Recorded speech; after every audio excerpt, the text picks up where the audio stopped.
진중권의 정치다방. 안녕하십니까, 진중권입니다. 지난 시간에 이어서 오늘도 대한민국의 알려진 이빨꾼이라고 해야 되나요? 말꾼이라고 해야 되나요? 이번엔 세 분을 모셨습니다.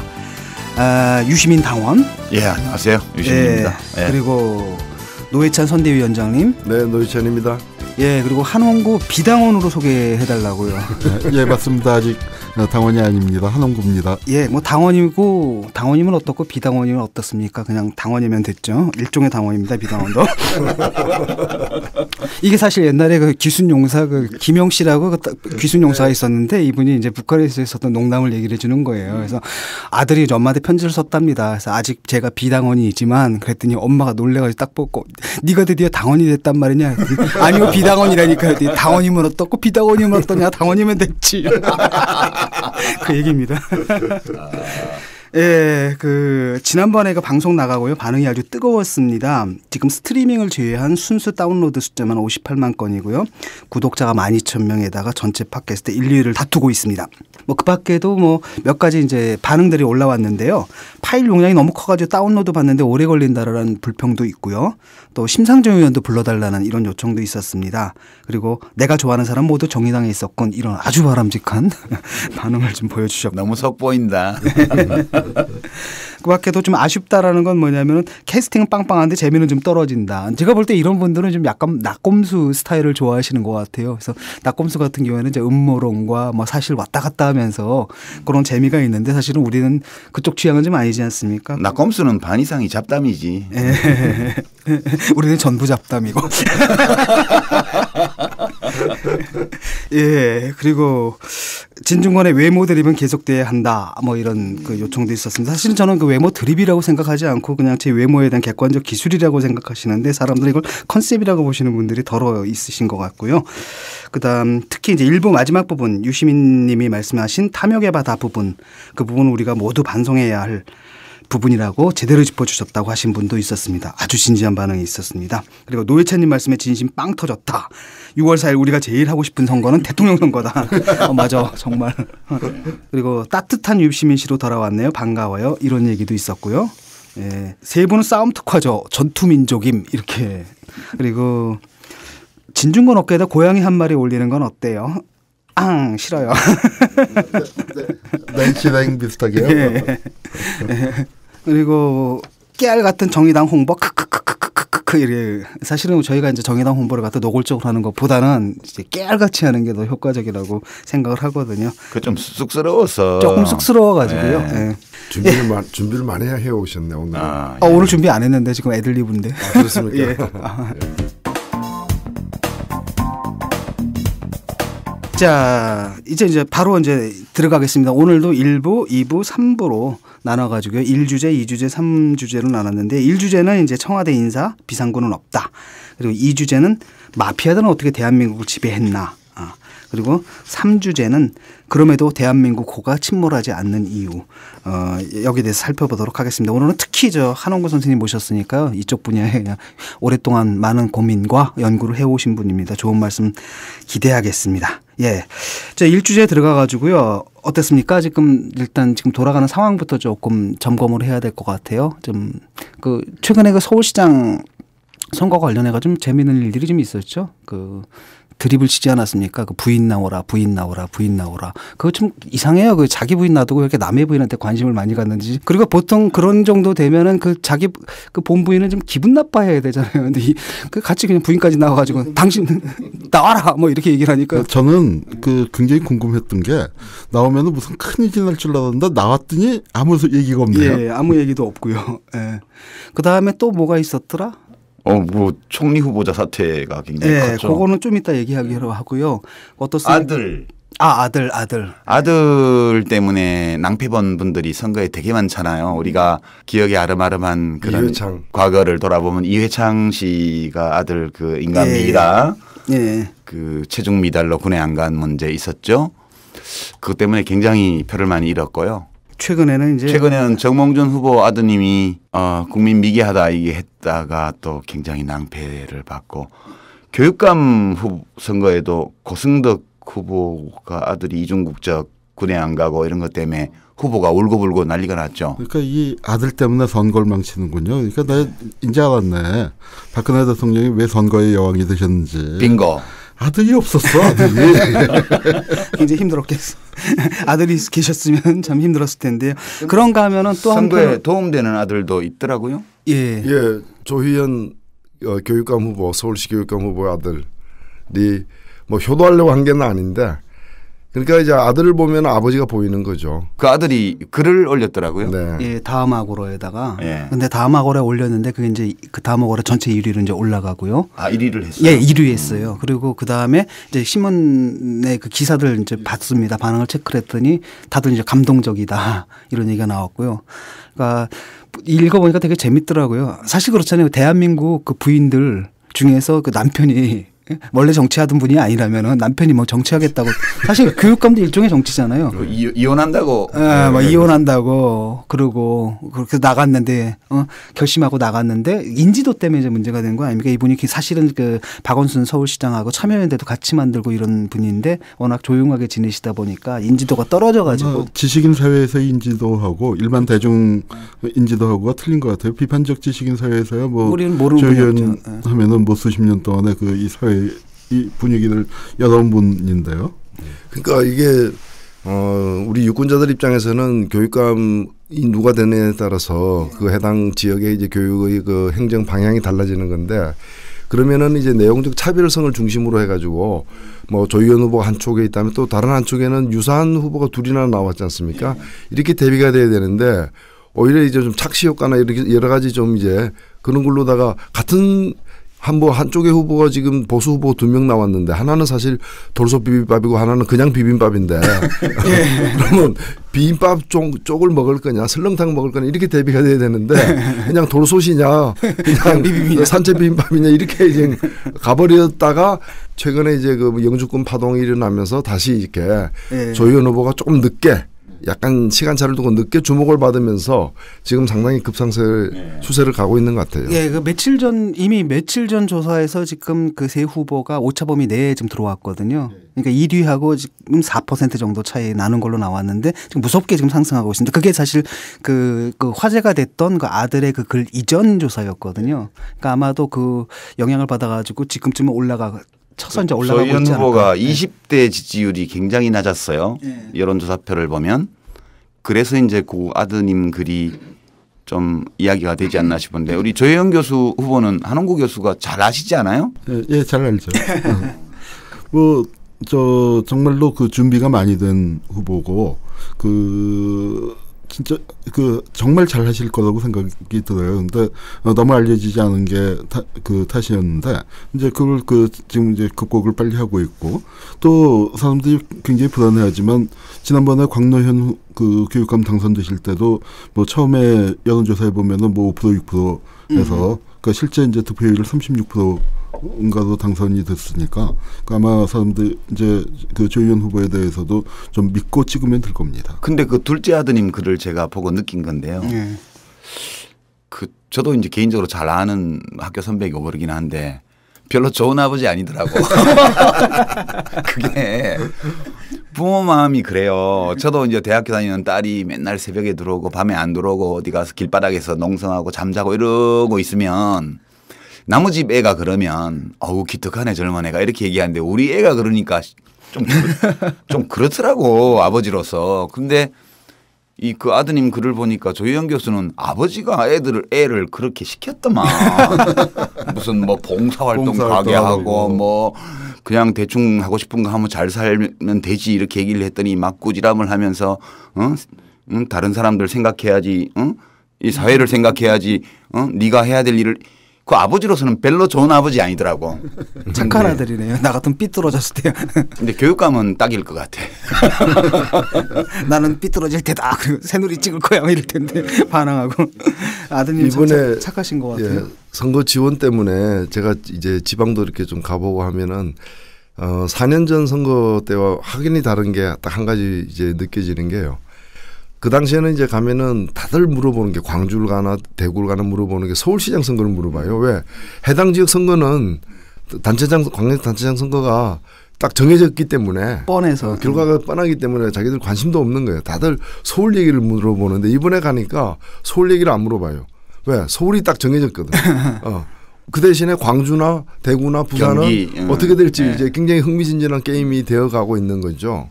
그러다 보니까 제가 볼 땐 사고는 서울에서 제일 많이 치는 것 같아요.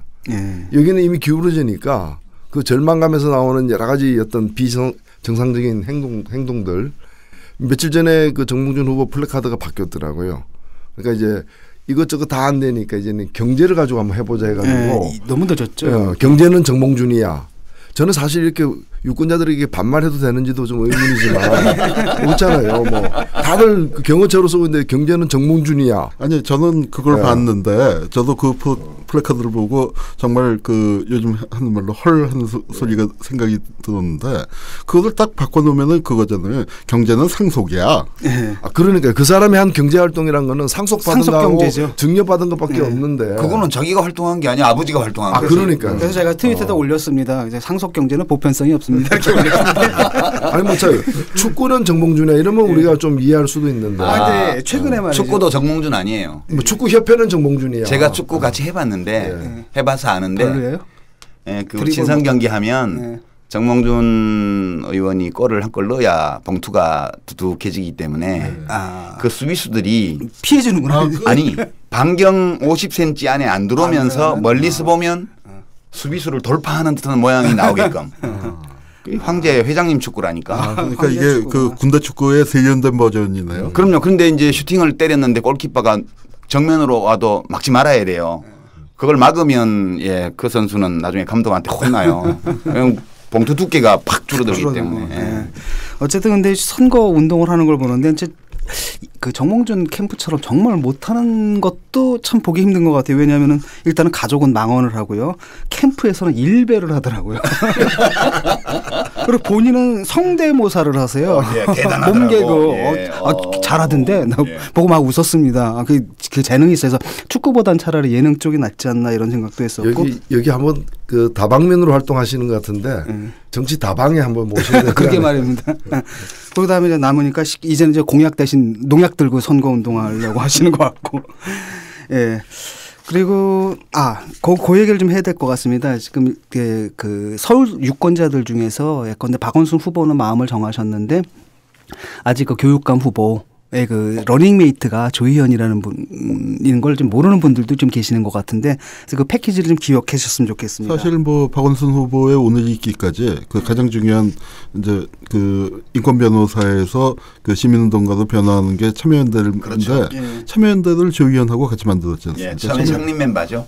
창립 멤버 정도가 아니라 파트너였죠. 파트너로서 참여연대를 그 오늘의 참여연대를 만들어낸 그 두 주역이 박원순 조희연이었기 때문에 아마 이제 두 분이 서울시장과 교육감을 든다면은 아주 그 훌륭한 콤비가 될 겁니다. 그렇습니다. 그 사이에 사실 뭐 무상급식 문제라든지 이런 거 가지고도 박원순 시장하고 그 교육감이 좀 그렇잖아요. 그분하고 이제 트러블도 좀 있었는데 이런 것 없이 말끔하게 가기 위해서는 그 박원순 시장과 그 조희연 서울시 교육감 잘 기억해 두셔야 할 것 같습니다. 원래 가족 구성원들끼리 화목해야 가정 경제도 잘 되고 살림도 잘 되는 거지. 그 서로 다투고 이러면 살림 잘 안 돼요. 낭비죠. 낭비죠.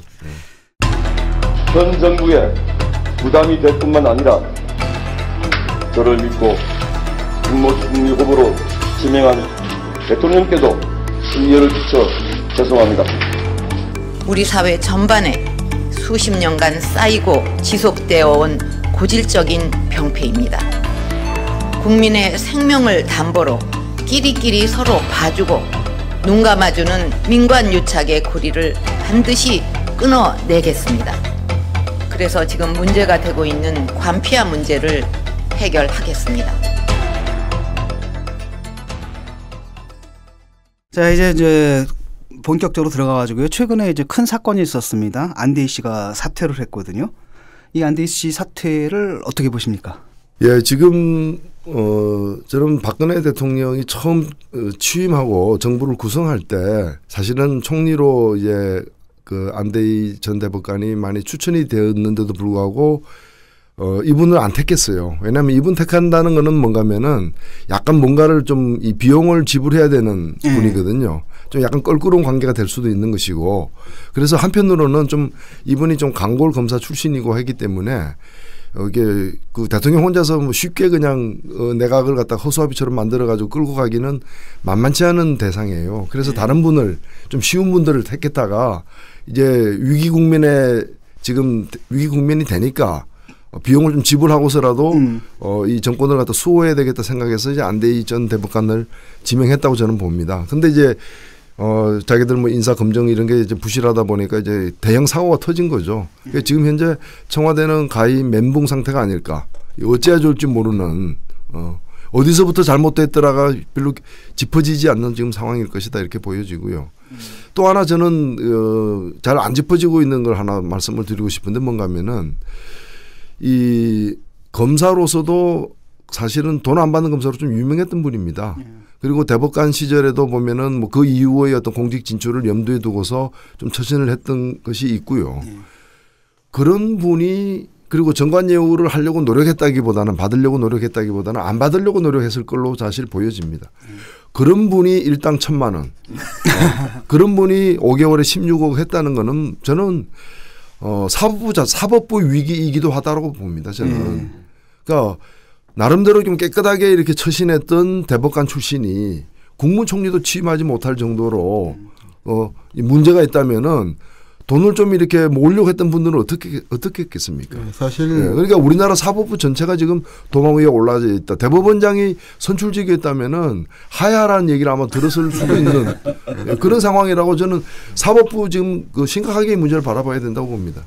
네, 아마도 이제 안대희 전 대법관이 자기 관리에 굉장히 철저한 분이었다는 얘기는 저도 많이 들었습니다. 그런데 아마 지난 이제 박근혜 정부가 처음 출범할 때 국무총리를 기대했다가 뭐 그게 안 되니까 이제 공직에 나갈 기회가 없다고 생각하고 개업을 했고 개업을 하고서도 아마 이제 흔히 얘기하는 정관예우 영업을 열심히 뛴 건 아닌데 가만히 그냥 사무실 열어놔도 그 정도가 들어오는 거죠. 들어온 거니까 지금 이제 지적하신 것처럼 아마 이제 한국 사법계의 문제가 아주 보통이 아니라는 걸 여실히 보여줬죠. 그러니까 일당 1,000만 원이 되는데 공휴일 빼면 1,500만 원이에요.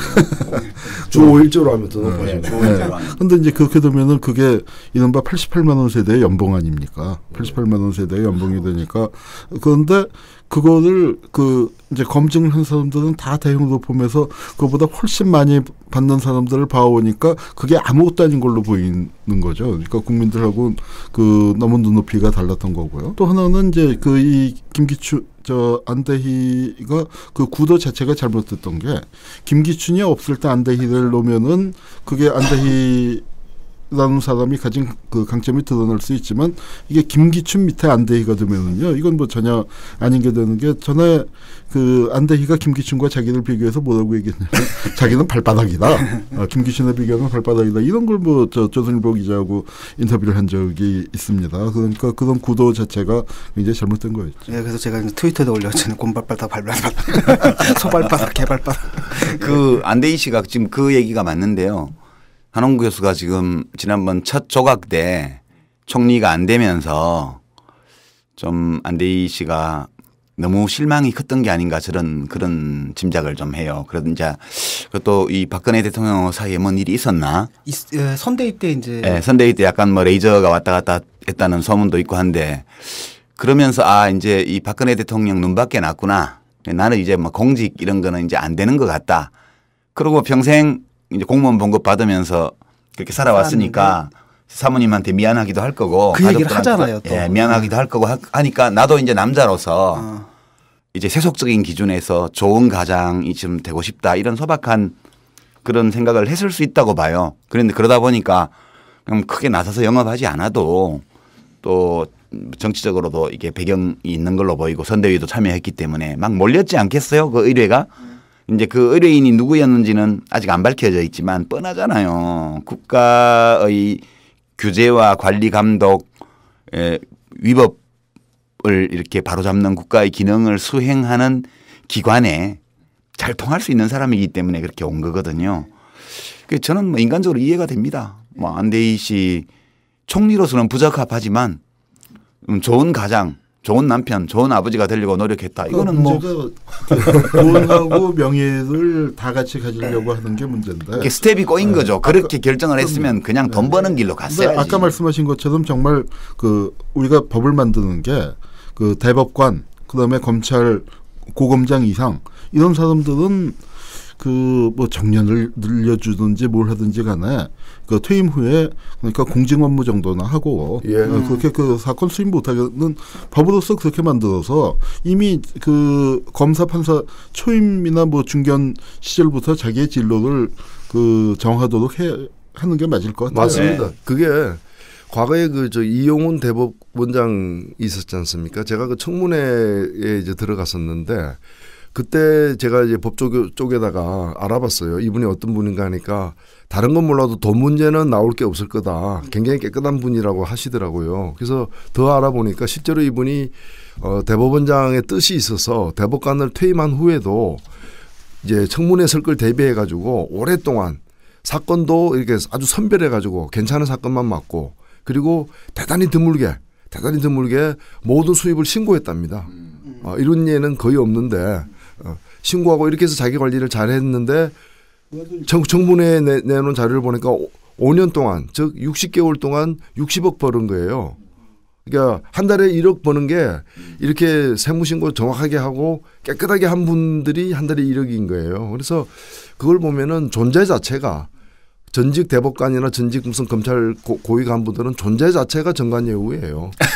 존재 자체가 뭐 본인이 안 한다고 해서 일부러 안 해도 그렇게 또 팔려나가기 때문에 그래서 방금 우리 한홍구 교수님 말씀대로 일본 같은 경우에는 이 법원장급 이상의 그 고위 법관들은 법이 아니고 관행으로 변호사 개업을 안 해요.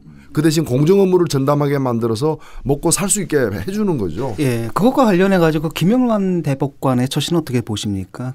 예, 지금 김영란 대법관만이 아니고 전 대법관만이 아니라 뭐 조무재 전 대법관 등에서 전수환 대법관 몇 분들은 강의 같은 것만 하고 이런 식으로 이제 그 이 대법관까지 지낸 분이 그렇잖아요. 사건 뭐 수임하는 순간 그게 영향력이 발휘되기 때문에 본인들이 원하든 원하지 않든 간에 이제 그렇게 돼버리니까. 그래서 제가 지난 시간에 말씀드렸잖아요. 그때 장관 매뉴얼 보면 장관급 지낸 사람들은 퇴임한 후에 로비스트를 하지 말라고. 그게 사실 변호사는 합법적으로 로비스트를 하는 거 아닙니까? 예. 그렇게 되다 보니까 본인이 뭐 나서서 설치지 않아도 자동으로 그게 그렇게 오기 때문에 고위공직을 지낸 사람이 어떤 민간 그런 이익단체나 혹은 민간 기업의 로비스트 역할을 하게 되는 그런 자리로 가지 말라는 매뉴얼이 있는 거거든요. 이게 기본이라고 봐야죠. 법 문제 이전에. 그럼 매뉴얼이 아니라 사실은 상식이어야죠. 상식이죠. 예. 근데 사실은 이번에 이제 세월호 사건 때문에 그랬고요. 왜냐하면 세월호 사건 때문에 이제 관피안이 해피안이 이게 이제 문제가 됐기 때문에 본인이 이제 법피아가 돼버린 상황이 됐잖아요. 아니, 검찰에서 그 관피아 수사한다고 17개 종류의 관피아를 열거했는데 거기 보면 자기들은 빠져 있어요. 자기들은 빠져 있어요. 제일 센 게 이제 법피아인데 그리고 물론 정피아도 빠져 있어요. 원래 자기 머리 못 깎는 거예요. 또 저 신문에 난 것 중에 그러니까 우리 정부 부처 중에 그러니까 그런 걸 막으라고 감사원이 있는 거 아니겠습니까? 그런데 딱 보니까 간피하고 간피하니까. 또 노회찬 선대위원장께서 그 삼성 엑스파일 그 문제 때문에 저도 그때 겪으셨던 것 같은데 이른바 건피아들이죠. 근데 어쨌든 그 이분이 그래도 그 업적을 남기셨어요. 왜냐하면은 그 관피안이 해피안이 뭐 이런 마피아들 척결하셨는데 셀프 척결을 하시고 임명도 되시기 전에 이제 나가신 것 같은데요. 그러니까 재밌는 건 뭐냐면 이게 이분이 떨어져 나가는데 박근혜 정부에서 웬만큼 계속 밀어대잖아요. 그런데 조중동이 틀어버렸단 말이죠. 이걸 어떻게 봐야 되는 건지. 그러니까 중앙일보나 뭐 동아일보 이런 데서 막 까고 나오더라고요. 그러니까 나름대로 이 사람들 판단은 뭐냐면 이걸 그냥 그대로 깔고 가다는 선거 전국에서 이제 불리하다. 그런 판단이었던 것 같죠. 그런 판단이 분명히 있었겠죠. 그리고 그 김기춘, 남재준 그 라인에 대해서도 조중동에서 그 곱게 안 봅니다. 왜냐하면은 그것이 당장에는 정권 안보에 도움이 될지 몰라도 더 깊은 어떤 그 정권의 뿌리를 갖다가 흔드는 악재가 될 수 있다라는 판단을 그쪽에서도 위기감을 갖고 하는 거죠. 어우, 훌륭한 조중동이네. 아니죠. 그건 언피아들의 본능적인 그 위기감. 이 정치적 본능 같은. 쟤네들을 그냥 믿고 키 잡게 했다가는 이거 지금 한국의 그 대한민국의 지배 체제가 그냥 다 함께 무너지겠다. 언론 마피아도 전체 마피아 조직의 일부다. 마피아 조직의 일부가 아니라 그 마피아 조직의 어떤 꼭대기에 지탱목이죠. 예, 지금 좀 문제는 뭐냐면 인선입니다. 지금 총리도 사실상 뭐 남아 있긴 하지만 식물 총리인데다가 지금 안보실장이죠, 공석이고 국정원장도 지금 공석이고. 그거 말고 그 밑으로도 공석이 수백 개가 있어요. 수백 개가 있는데 지금 문제는 뭐냐면 안대희 씨가 제가 볼 때는 그쪽에서 낼 수 있는 청렴의 최대치거든요. 사실은 그쪽에서도 굉장히 이례적인. 안쓰러워 정말. 이런데 이제 어떻게 그 조각을 하느냐 이런 문제가 있을 것 같습니다. 걱정이에요. 예. 대책이 없어요. 그러니까요. 일각에서 이제는 뭐 거국내각 얘기도 나오는데 혹시 뭐 여기 계신 두 분 그 거국내각에 거론되는 거 아니에요? 그러니까 뭐 그렇게 농반 진반 그렇게 얘기하는 사람들도 있는데 이런 상황을 돌파하려면은 노회찬이나 유시민 그런 분들이 맡아야 하지 않냐. 그거 관련해 가지고 김부성 씨가 자기 총리 안 하겠다고 나섰잖아요. 예. 자, 의사타진이 왔습니다. 어떻게 된 겁니까? 그 김무성 의원이요. 그 유세장에서 뭐 자기 간접적으로 총리 제의 받았는데 자기는 당대표 하겠다, 총리 안 하고 이렇게 얘기했어요. 그런데 김무성 의원은 청문회 오면 통과를 할 수가 없어요. 그분이. 그러니까 그 얘기는 광도 안 들고 광을 파는 거야 지금.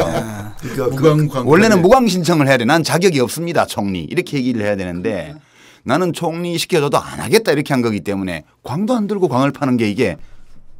그게 능력이죠. 아니 근데 제가 볼 때는 그 신문에 난 걸 보니까 뭐 청와대에서 총리를 맡겠느냐라고 의사 타진한 게 아니더라고요. 예, 간접적으로. 근데 본인이 이제 그 의사가 뜻을 물은 의사 타진이 아니라 가짜라는 뜻의 의사 있죠. 예. 사입이라는 뜻의 의사 타진인 거예요. 그게. 사입이 타진이었죠. 그런 의사 타진은 저도 받았어요. 중국 청와대 유학생이 전화 건 건 아닐까요? 제 트위터에 그런 이제 국가적인 이런 위기 상황이라는 걱정을 하면서 당신이라도 가서 해야 되는 거 아니냐 이런 간접적인 의사 타진들이 올라오더라고. 근데 우리는 이제 직접 의사 타진을 받아서 손에 광을 들었을 때 파는 거지. 어쨌든 없는 광도 파는데 저도 팔죠. 저 총리 안 할 겁니다. 저도 안 할. 저도 청와대 저도 거절하고. 청와대에서 이렇게 제안하지 마십시오. 안 할 겁니다. 근데 저는 조건부로 하겠습니다. 하야하면 하겠습니다. 그 대통령 권한 대행 아니요. 진짜네. 이런 권력 의지가. 무서운 분이. 역시 정치인들은. 저는 국무총리 임명해주고 대통령이 하야해도 안 할 겁니다. 그러니까 그게 노무현 대통령 때도 그러니까 그 총리의 고건 씨가 아니고 김근태나 이해찬이나 있었으면 탄핵을 안 시켰을 거라는 거 아니에요. 예, 지금 정부와 국회에서 본 관피아들의 세상 지금 어떻습니까? 실제로는 옛날부터 존재했던 거지 않습니까? 뿌리 깊죠. 예, 뿌리 깊은 거고. 근데 이제 사실은 그동안은 잘 모르고 지냈다가 사건 터질 때마다 그냥 좀 분노하고 넘어갔는데 이번엔 좀 컸단 말이죠. 이런 것들이 그냥 너무 끔찍한 참사로 나타나니까 이제서야 우리가 이제 그 상황의 그 심각성을 알게 된 것 같아요. 그게 이 마피아가요. 이게 단순한 문제가 아니에요. 그 삼성 엑스파일 사건은 이제 삼성이라는 거대 재벌 기업이 이 정부 각 부처나 권력기관에 있는 고위 공무원들을 돈으로 관리한 사건 아닙니까? 그죠? 그 중에서 이제 건피아들 명단을 공개를 하셨다가 이제 국회의원직도 뺏기고 하셨는데 그냥 경험으로 이렇게 말씀을 드리면 장관이요. 간부회의나 이 정책 전략 회의를 할 때 말을 함부로 하면 안 돼요. 왜냐하면 2시간이 지나면 장관 발언이 그대로 다 이익 집단에게 다 들어갑니다. 그러니까 이제 보건복지부 같으면 장관 발언이 제약회사, 병원협회 등등의 그 모든 부처는 다 산업이 있기 때문에 그리고 그 산업들은 각종 또 안전규제나 이런 것들이 다 있기 때문에 규제 권한을 정부가 쥐고 있는 거거든요. 그리고 정책 변화에 따라서 이해관계가 왔다 갔다 합니다. 예를 들어서 고지혈증 약 처방의 그 기준을 좀만 완화시켜줘도 파이저나 이런 외국 다국적 제약사들의 약 판매량이 막 1년에 수백억씩 늘어나게 돼 있어요. 그러니까 이해관계가 엄청 크게 걸려 있기 때문에 그렇게 업계의 이익에 영향을 미칠 수 있는 발언을 하면 진짜 2시간 안에 다 전해져요. 그러니까 어디까지 들어와 있냐 하면 결국 이게 정부 부처에서 그런 규제 감독 관련된 일을 하다가 퇴직한 사람들이 협회라는 이름의 이익단체든 아니면 민간 기업의 고문이든 아니면 그 민간 기업을 의뢰인으로 하고 있는 로펌의 고문이든 그럼 억대 연봉 받고 뭐 기사 딸린 자동차 나오고 왜 나오겠어요? 그러니까 정부 부처에서 장관의 전략회의 발언 내용까지도 다 사실상 도감청은 아니지만 그 고위 공직을 지내는 사람들이 가지고 있는 현업에 종사하고 있는 공무원들의 인적 네트워크를 통해서 다 나가는 거거든요.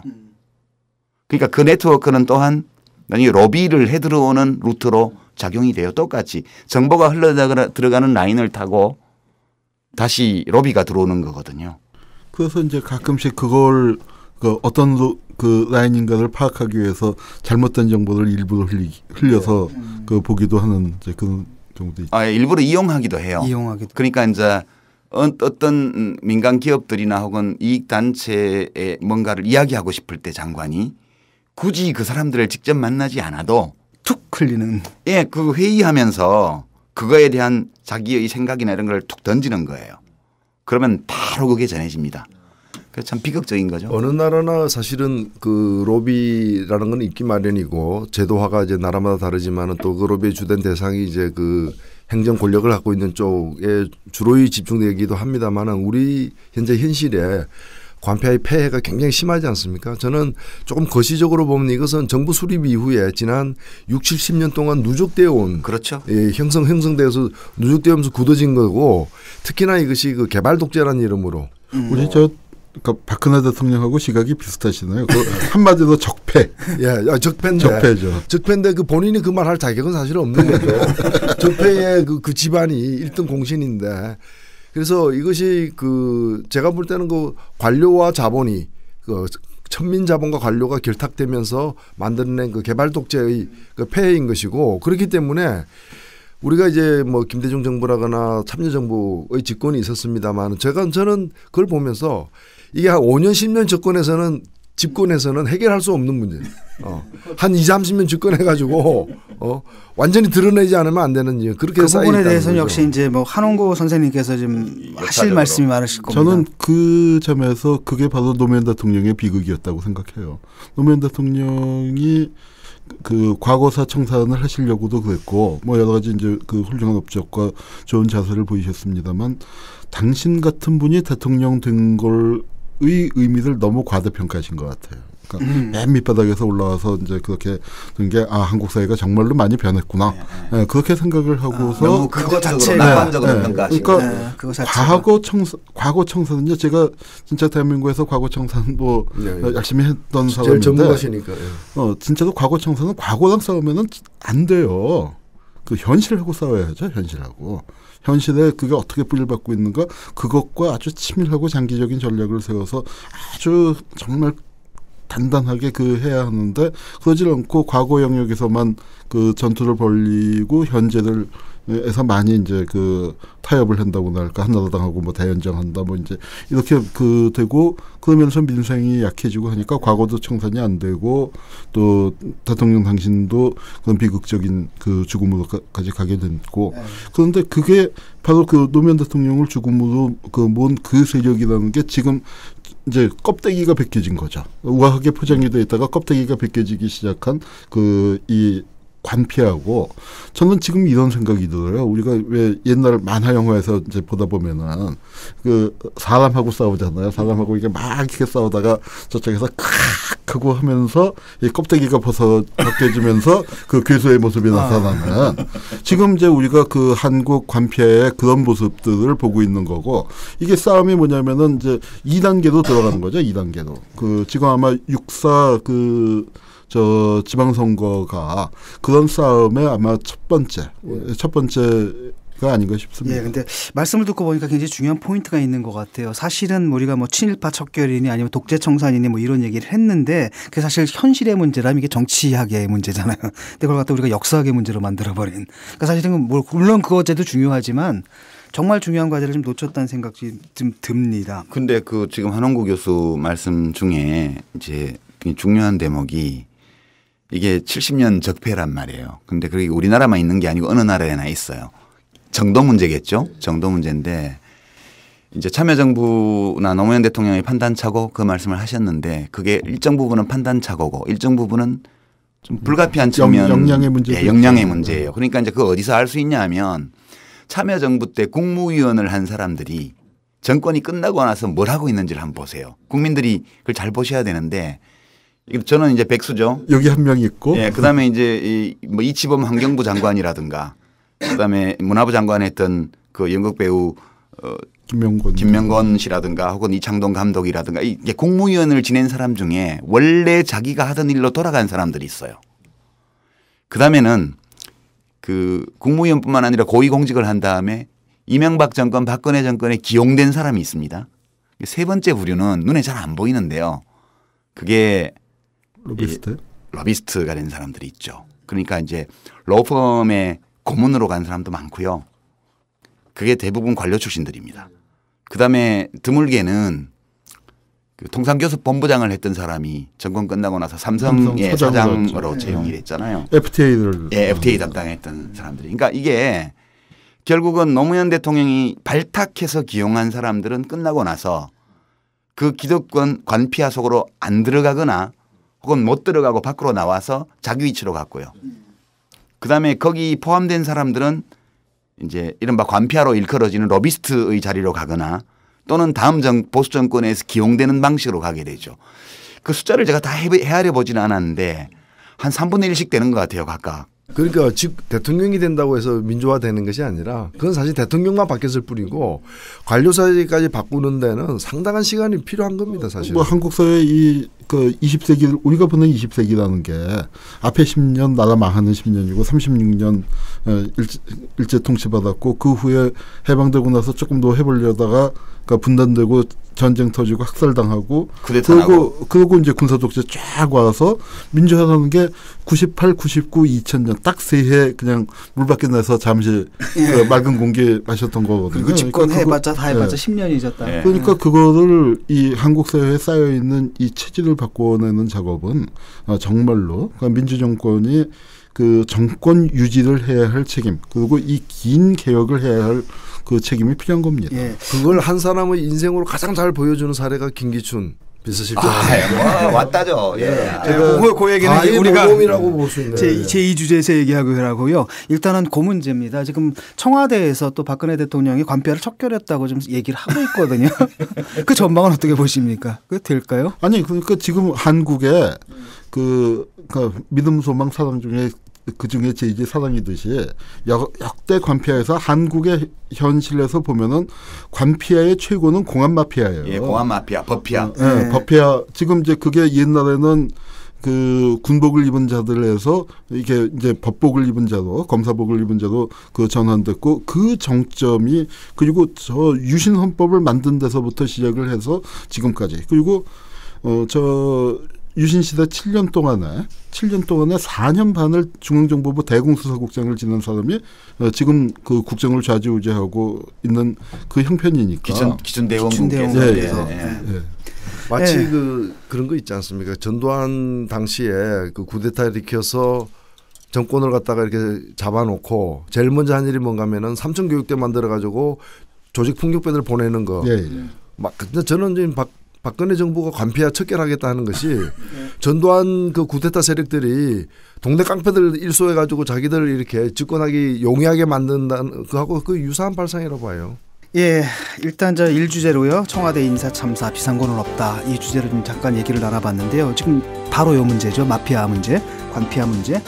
잠깐 쉬었다가 좀 더 자세하게 얘기해 보도록 하겠습니다. 지금 뭐 정부에서 뭘 하겠다, 또 입법부에서도 뭘 하겠다라고 하는데 그게 제대로 돌아가는 건지 지금 점검을 할 필요가 있을 것 같습니다. 예, 저희는 좀 잠깐 쉬었다 오겠습니다.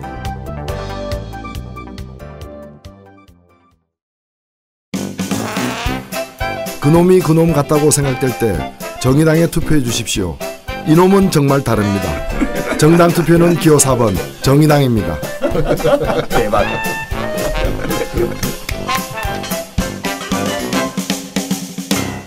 진중권의 정치다방 2부 시작하겠습니다. 우리가 1부 끝날 때 잠깐 쉬고 오겠다고 했는데 옆에 계신 그 유시민 당원께서 쉬지 말고 계속하자 그래가지고 쉬지도 못하고 지금 2부 들어가고 있습니다. 넌 일러 바치고 있어 그거를. 진짜 섭섭해가지고 담배 피워야 되는데 담배도 못 피우고. 유신시대 구호가 중단 없는 전진. 중단 없는 전진. 우리도 중단 없는 전진을 해야 돼. 예, 그 일부에서 우리가 뭐로 끝났냐면 결국은 이제 그 관피아 문제가 가장 중요한 게 이제 건피아 문제. 그래서 이제 김기춘 그 기춘 대원군 얘기까지 나왔습니다. 어쨌든 그 검사들의 권력과 관련해 가지고 가장 직접적인 체험을 하신 분이 여기 계신 이제 노회찬 선대위원장께서이 아닌가 합니다. 그때가 경험이라든지 이런 것 좀 말씀해 주십시오. 네, 뭐 가장 이 건피아 문제를 상징적으로 보여주는 사례는 양심 선언을 한 김영철 변호사 사건이라고 봅니다. 이 수사통 그러니까 재벌들 주로 이제 때려잡는 역할을 했던 검사를 사장급인 계열사 사장급인 법무실장으로 이렇게 영입을 해가지고 삼성그룹이 그다음부터 이 전직 검사를 통해 가지고 현직 검사들에 대한 이제 그 돈을 매개로 한 로비를 갖다가 일상적으로 하게 만들었다는 거죠. 전형적인 이제 법피하죠. 이때까지 예. 김영철 변호사는. 그렇죠. 예. 근데 본인이 이게 문제 있다라는 걸 갖다가 깨닫고 이걸 갖다가 폭로함으로써 이제 삼성그룹의 그런 이제 검찰과의 커넥션이 백일하에 드러났는데요. 사실 이 부분은 과거에도 보면 저도 이제 그런 걸 뭐 국정감사에서 한번 밝힌 적이 있습니다만은 수원지검에서 삼성전자를 이렇게 수사해서 기소까지 했던 사람이 그것이 재판이 진행 중인 상태에서 그 기소 검사가 삼성그룹으로 영입이 되는 거예요. 그러면 그런 검사들은 자기가 기소한 사건 이외에도 이미 내사 단계에 있는 많은 사건들을 갖고 있는 사람들입니다. 그리고 주로 이제 기업 관련된 거니까 경쟁사 기업의 여러 가지 문제까지도 다 이제 갖고 있는 건데 이런 사람을 통으로 가져가 버리는 거예요. 돈으로 사버리는 거죠. 그건 도덕의 문제가 아니라 범죄 행위 아닙니까? 범죄 행위죠. 그래서 사실은 이제 이 주요 공직에 있는 사람들이 그 공직을 그만둔 후에 이제 취업 제한을 갖다 많이 이렇게 법률적으로 하고 있지만 이번에 정관예우 방지법이 아무 이제 소용이 없었던 것처럼 지금 이게 무방비 상태로 노출돼 있어요. 그래서 대한민국에서 가장 힘이 센 장외 권력 이 사실은 뭐 재벌 대기업이라면은 이 검피하는 따로 이 개별 검사들이 이렇게 자기가 퇴직 후에도 뭐 먹고 살기 위해서 이런 일 저런 일 하는데 그치는 것이 아니라 그런 이제 거대한 자본과 이렇게 연결이 되어서 기득권 세력들을 보호하는 방패막이 이제 그 구실을 하고 있는 거죠. 네. 한 가지 궁금한 게 있는데 정말 개인적으로 그때 그 폭로하실 때 그 네. 국회에서 하거나 이러면은 그 뭐죠 면책 특권 있지 않습니까? 근데 그걸 모르셨던 거예요? 아니면 일부러 그러셨던 거예요? 뭐 그걸 뭐 저 혼자 한 일은 아닌데. 네. 그게 이제 보도자료가 먼저 나감으로써 생긴 일인데 보도자료가 그렇게 먼저 나가는 줄 제가 몰랐던 거죠. 그렇습니까? 이제 와서 말씀드리죠. 근데 저는 그것을 뭐 제 이름으로 이루어진 일이기 때문에 그건 뭐 우리 실무를 도와줬던 분들 탓으로 돌릴 수는 없는 것이고 제가 온몸으로 책임을 져야 되는 거죠. 판결을 보면 뭐 홈페이지에 올린 거는 그 국회 활동의 연장으로 보는데 보도 자료를 오프라인에서 낸 거는 위법이다. 이렇게 된 거 아니에요, 그죠? 예, 맞습니다. 그 도대체 이게 무슨? 근데 그 판결 자체도 좀 사법부 자체의 도덕성과 연결성을 우리가 비판할 수밖에 없는 노릇이죠. 거기까지 로비가 들어왔을 가능성이 많은 거죠, 솔직히. 저는 사실 그렇게 보고 그런데 있는데요. 문제는 그겁니다. 로비가 꼭 들어가서 움직였으면은 원인과 결과가 있는 건데 문제는 로비가 없어도 알아서 긴다. 알아서 평소에 다 해놓지. 네, 알아서 기는 부분이 참 무서운 거죠. 그러니까 특히나 이 나중에 뭐 역사에 남을 만한 명판결이었다 저는 이렇게 보는데 그 대법원에서 내린 판결에 그 이제 유죄로 이렇게 단정하는 이유가 뭔가면은 그 방금 지적하신 문제가 있고 그렇다 하더라도 이것이 공익을 위한 활동일 때는 이제 감형한다거나 여러 가지 이제 봐주는 게 있어요. 그리고 위법성이 조각. 예, 그걸 이제 위법성 조각이라 그러는데 근데 이것이 공익을 위한 활동이 아니었다는 거예요. 떡값검사 명단을 발표한 것은 국민들의 관심사도 아니었고 그리고 공공의 이익과 무관한 사생활이었다는 거예요. 그래서 사생활의 비밀을 갖다가 폭로한 사람이 돼버린 거예요. 그리고 남 떡 먹는데 관심을 많이 가지고.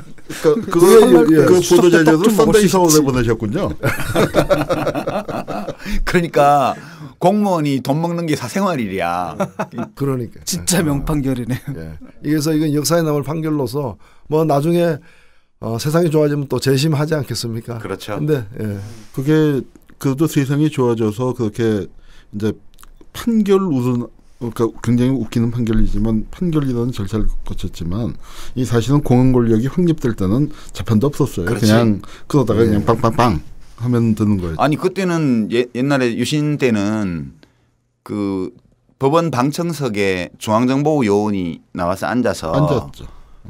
판사가 하는 발언을 다 메모를 했어요. 그리고 그렇게 메모하고 있다는 사실을 판사들이 알고 있었어요.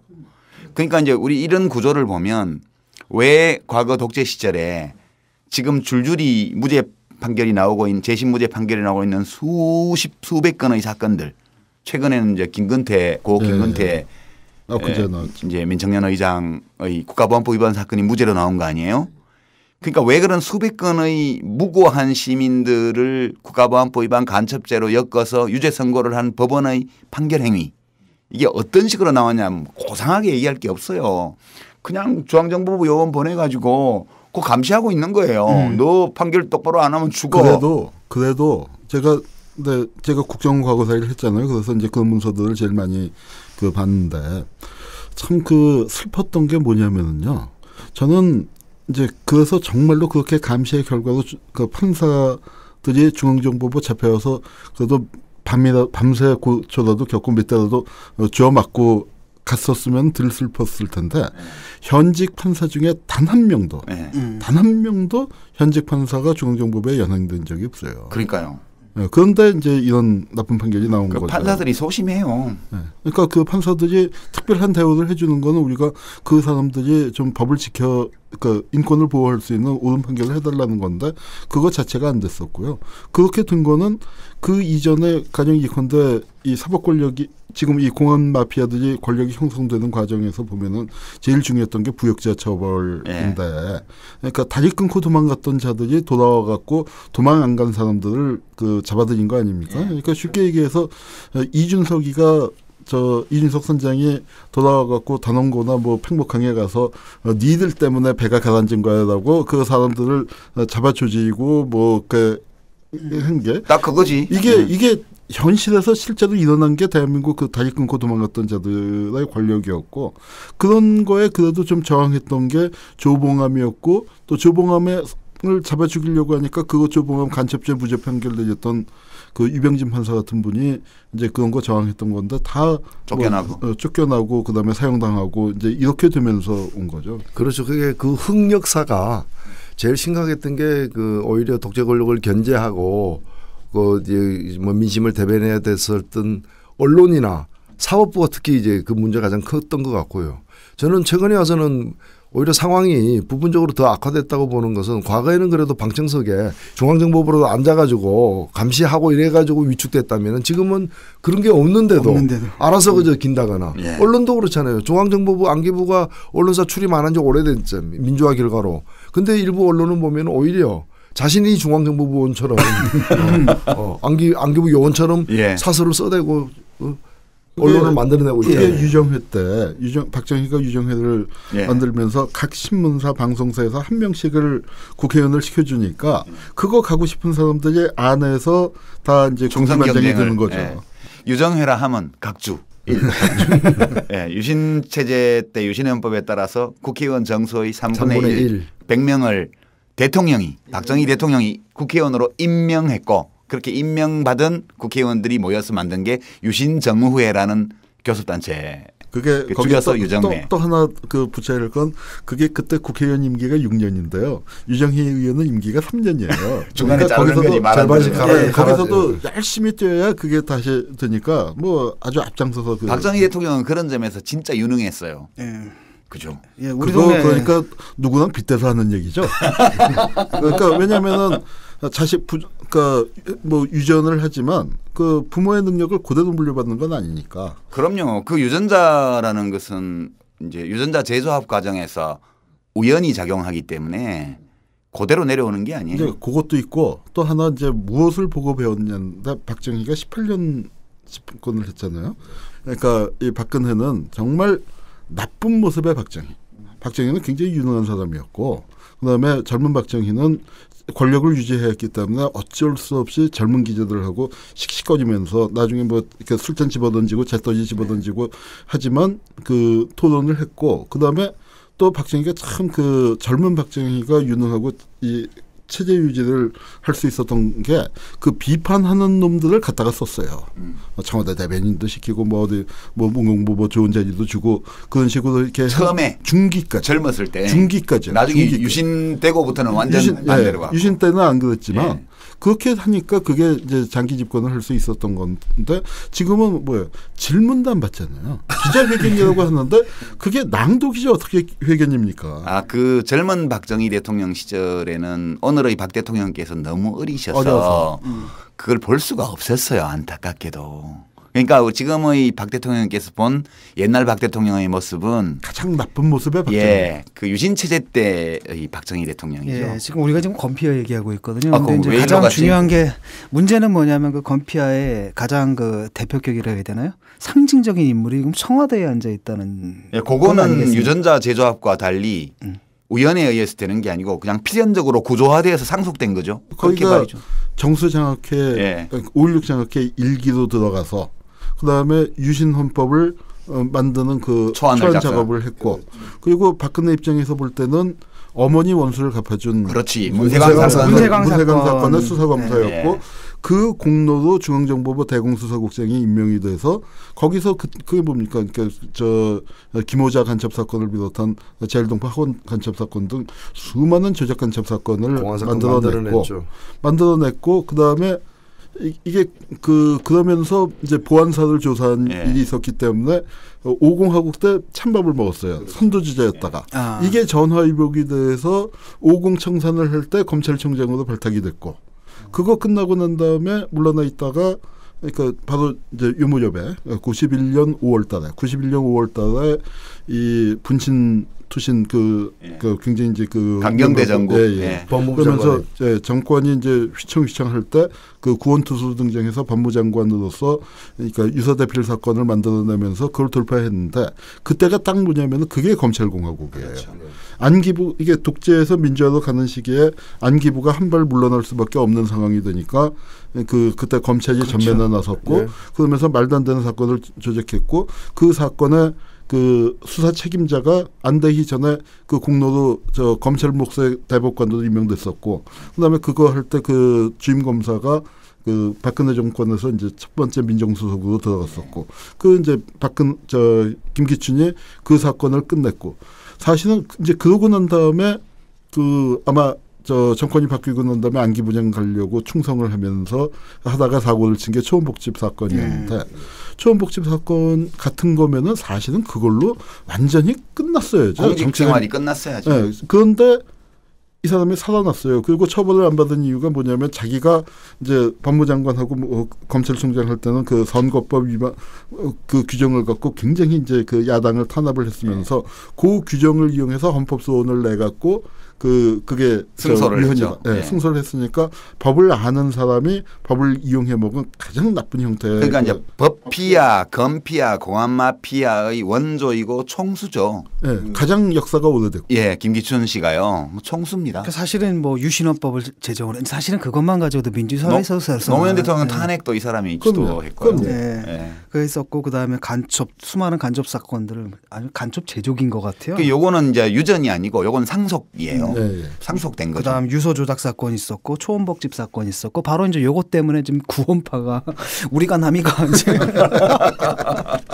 아 정말 그거는 그러니까 이 뭐 공안 이른바 통치를 할 때 할 수 있는 모든 것을 다 해본 거죠. 근데 이분이 이제 쉽게 말하면 그 정권의 위기 때마다 이걸 갖다 뭔가 사건을 만들어내가지고 조작해가지고 그걸 돌파를 해내는 데는 굉장히 능력이 있는 것 같거든요.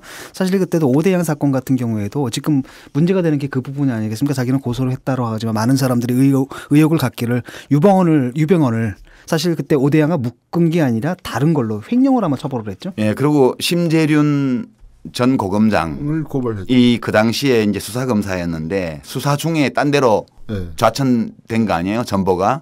그래서 그 얘기를 이제 와서 결국은 수사검사들을 딴 데로 다 내쫓았기 때문에 이거 수사가 제대로 될 수가 없었다. 그래서 유병헌이 그때 오대양 사건 때 안 걸려들었고 몇 년이 지난 다음에 횡령으로 이제 징역 4년을 받았던 건데요. 그 얘기했다고 지금 대통령 비서실장이 심재륜 씨를 지금 고소한 거 아닙니까? 명예훼손으로. 진짜 법피하다워. 그러니까 쉽게 말하면 이제 오대양 때 수많은 그 신도들이 자살한 수많은 신도들이 그 빚져가지고 자살한 거잖아요. 예. 그렇게 모은 돈이 사실 유병헌한테 넘어갔고 그 유병헌 돈이 예. 이제 민정당 그 정치자금으로 들어간 부분인데 그걸 잘라내기 위해서 이제 그랬다라는 그때 민정당 재정위원이었죠. 유병헌 씨가. 예. 예. 사진도 많이 찍고 그래서 결국은 우리가 남이가 그러니까 어떻게 보면은 그때 뭔가 좀 딜이 있었다라는 걸 암시하는 것 아니겠습니까? 사실 제가 볼 때는 그 사람들이 구원파들이 플래카드 쏘아붙이는 게 즉 유병헌이가 돌아다니면서 도망다니면서 이렇게 딜을 하자라고 자꾸 제안하는 것처럼 보여요. 김기춘 씨한테. 예. 그렇죠. 예, 서로 봐주자 이런 거. 나도 터뜨릴 거 있다. 그런데 이제 김기춘 비서실장이 정수장학회 1기 장학생이고 정수장학회 장학생 출신들이 이제 만든 모임이 상청회라는 게 있고 상청회 홈페이지 들어가면 메인 화면에 음수사원 박정희 대통령이 그 장학회에 준 휘호가 있어요. 음수사원이라 하면 물을 마실 때는 그 근원을 생각하라 이런 뜻입니다. 여러 가지로 해석이 가능한데요. 니들이 먹는 물이 누구? 그러니까 이제 그 니들이 받는 장학금이 어디서 왔느냐? 그러면 이제 그거는 저 부일장학회 김지태 선생을 생각해야 맞는 건데 그 정수장학회는 박정희 대통령하고 이제 유병수 여사를 생각하라 그런 뜻이죠. 이 음수사원이라는 이 문구가 참 의미심장해요.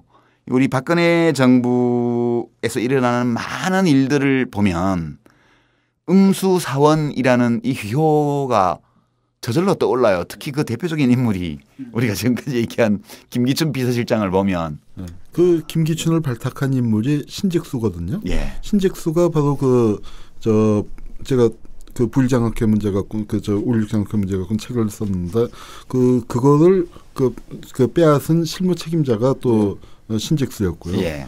그리고 이런 이제 그 권력이 사실은 그 한국 공안 권력이 기본하는 게 이게 김창룡에서부터 김기춘까지 그 이어지는 역사인데 이게 군에서 이제 안기부를 거쳐서 검으로 그 바뀌는데 김기춘 같은 경우는 이제 검과 안기부를 이렇게 같이 중앙정보부를 이제 같이 그 합쳐놓은 인물이고요. 공화마피아의 최고봉. 네, 그러니까 김창룡이라는 게 바로 백범을 암살했고 특무대장. 친일파에서부터 이렇게 전환을 해왔고 그 김창룡이가 이제 안두희를 불러놓고 안두희가 성공했을 때 뭐라고 했는지 아십니까? 안의사 수고했어. 그러니까 그게 이제 정말 우리 국민들한테는 안의사하면 안중근이지만 저들에게 세계에서는 안두희가 안의사였고 그런 이 분위기, 그러니까 한국 그런 역사를 바라보는 태도가 지금까지 사실은 이어지고 있는 거죠. 이 김기춘 비서실장이 정수장학금을 받는 1회였다고 말씀하셨는데 그 받을 때 이 사람은 신분이 뭐였는가 하면은 사법고시 합격한 후였어요. 네, 맞아요. 합격한 후에 이제 대학원에 적을 두고 있을 때 장학금 받았어요. 그래서 저는 예를 들면은 이제 김지태 씨의 그 부일장학회 같은 것은 사업으로 번 돈을 갖다가 가난한 학생들에게 나눠준 거라면은 이거는 이 권력을 위해서 사람을 만들어가는 어떤 장학금으로 이걸 정수장학회를 갖다가 활용을 한 거죠. 그러니까 수십 년 집권하려고 그때부터 생각한 거예요. 네. 아니 그리고 지금까지 잘 써먹고 있잖아요. 일종의 이게 유겐트죠. 그러니까 히틀러 유겐트처럼 이렇게 딱 그 충성 동의, 근데 효자 동의. 문제는 뭐냐면은 히틀러 유겐트는 유겐트도 끝나고 히틀러가 망하면서 없어졌지만 여기는 히틀러 유겐트 비슷한 그 올육 유겐트가 지금까지 50년 그 지나서 지금까지 하고 있다는 게 그게 한국 역사의 각조 2 히틀러 유겐트라 하면 나치당의 청년 전위 조직 되겠습니다. 청년 돌격대. 지금 이제 문제는 뭐냐면 사실 그렇거든요. 이번에 안대희 전국 돌파하기 위해서 지금 안대희 총리 카드를 꺼낸 거 아니겠습니까? 근데 문제는 뭐냐면 이 아이디어까지도 사실 이분 아이디어가 아니고. 그럼요.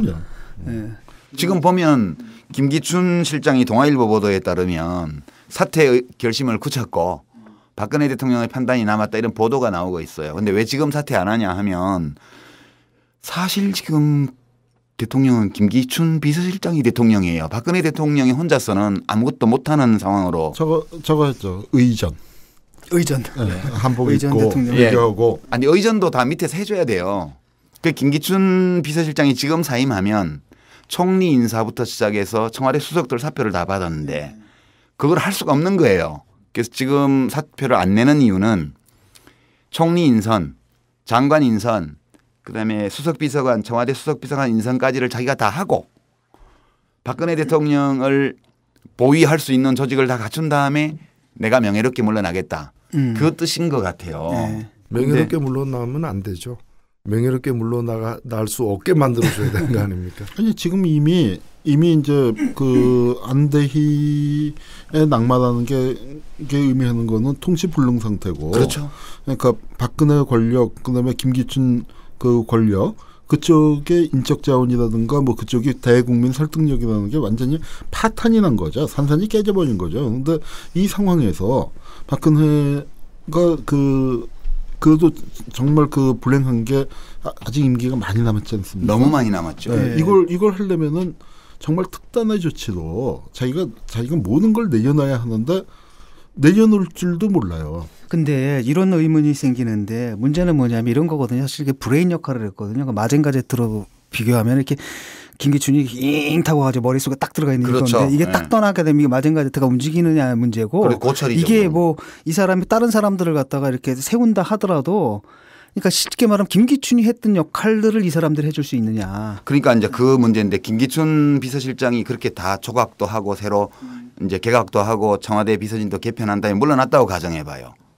그러면 그 다음에 오는 비서실장은 김기춘 씨가 다 해놓은 인사를 가지고 국정을 끌어나가야 돼요. 이게 가능한 일이 아니거든요. 그러니까 지금 이게 딜레마 상황인데. 우리는 어떻게 됩니까? 이게 지금 반대해야 되나? 저는 반대예요. 김기춘 비서실장이 사퇴를 하면 안 돼요. 그게 제 판단은 이제 국가에 대해서 좀 연구를 해본 사람들이라면 동의할 텐데 신통치 않고 나쁜 정부라도 정부가 없는 것보다는 낫다. 저는 그렇게 생각해요.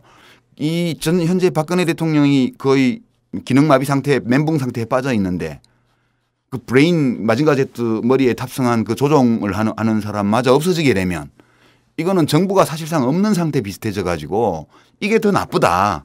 그러니까 하여튼 정부가 없는 것보다는 나쁜 정부라도 있는 게 낫다는 판단 때문에 저는 김기춘 비서실장 사퇴 반대. 아니 근데 지금 난 좀 헷갈리는데 이게 지금 농담으로 들어야 되는지 진담으로 들어야 되는지 헷갈리고 있어요. 네. 저 김기춘 실장은 본인은 그만두려고 하고 있는 것 같아요. 이번에 그 며칠 전에 여야가 합의한 그 국정조사 실시 계획에 따르면은 국정조사가 실시될 때까지 남아 있으면 국회 지금 청문회에 나와야 되거든요. 보고를 해야 돼요. 와서. 나와야 되기 때문에 청와대 비서실 책임자가 이렇게 나오게 돼 있으니까. 그런데 아마 그 전에 뭐 그만둘 가능성도 높다고 보는데 저는 김기춘 실장 한 사람이 그만두는 것으로 변화가 이루어지는 것이 아니고 김기춘 실장을 그만두게 하려면 통치 스타일도 달라져야 된다고 봅니다. 비극은 그럴 가능성이 그러니까 이제 그 가능성이 낮아서 문제 있는 것인데 의지와 능력의 문제인데 의지는 있다 하더라도 그 능력이 되느냐의 문제거든요. 저는 그게 더 이분이 철학적으로 정치 철학적으로 준비가 되어 있지는 않은 것 같아요. 아니 지금 상황이요. 정치 철학은 뭐 아버지하고 같죠. 그러니까 문제가 아버지하고는 좀 달라요. 아니 뭐 헤어스타일은 어머니인데 헤드스타일은 아버지예요.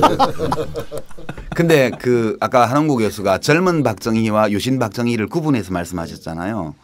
박정희 대통령이 쿠데타를 해서 정권을 탈취하고 나서 63년 11월 그 대통령 선거에 나오기 전에 국가와 혁명과 나라는 책을 냈어요. 그 책을 읽어보면 그 문제의식이 대단히 날카로워요.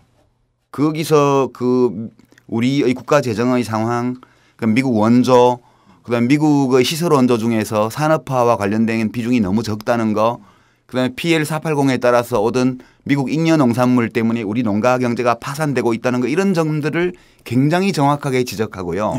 이걸 극복해야 된다고 그러니까 경제의 대미 의존성을 극복하자고 강력 주장을 했고 윤보선 민주당 후보가 그 민족적 민주주의라는 모토 아래 내세웠던 그 주장을 반미로 몰았어요.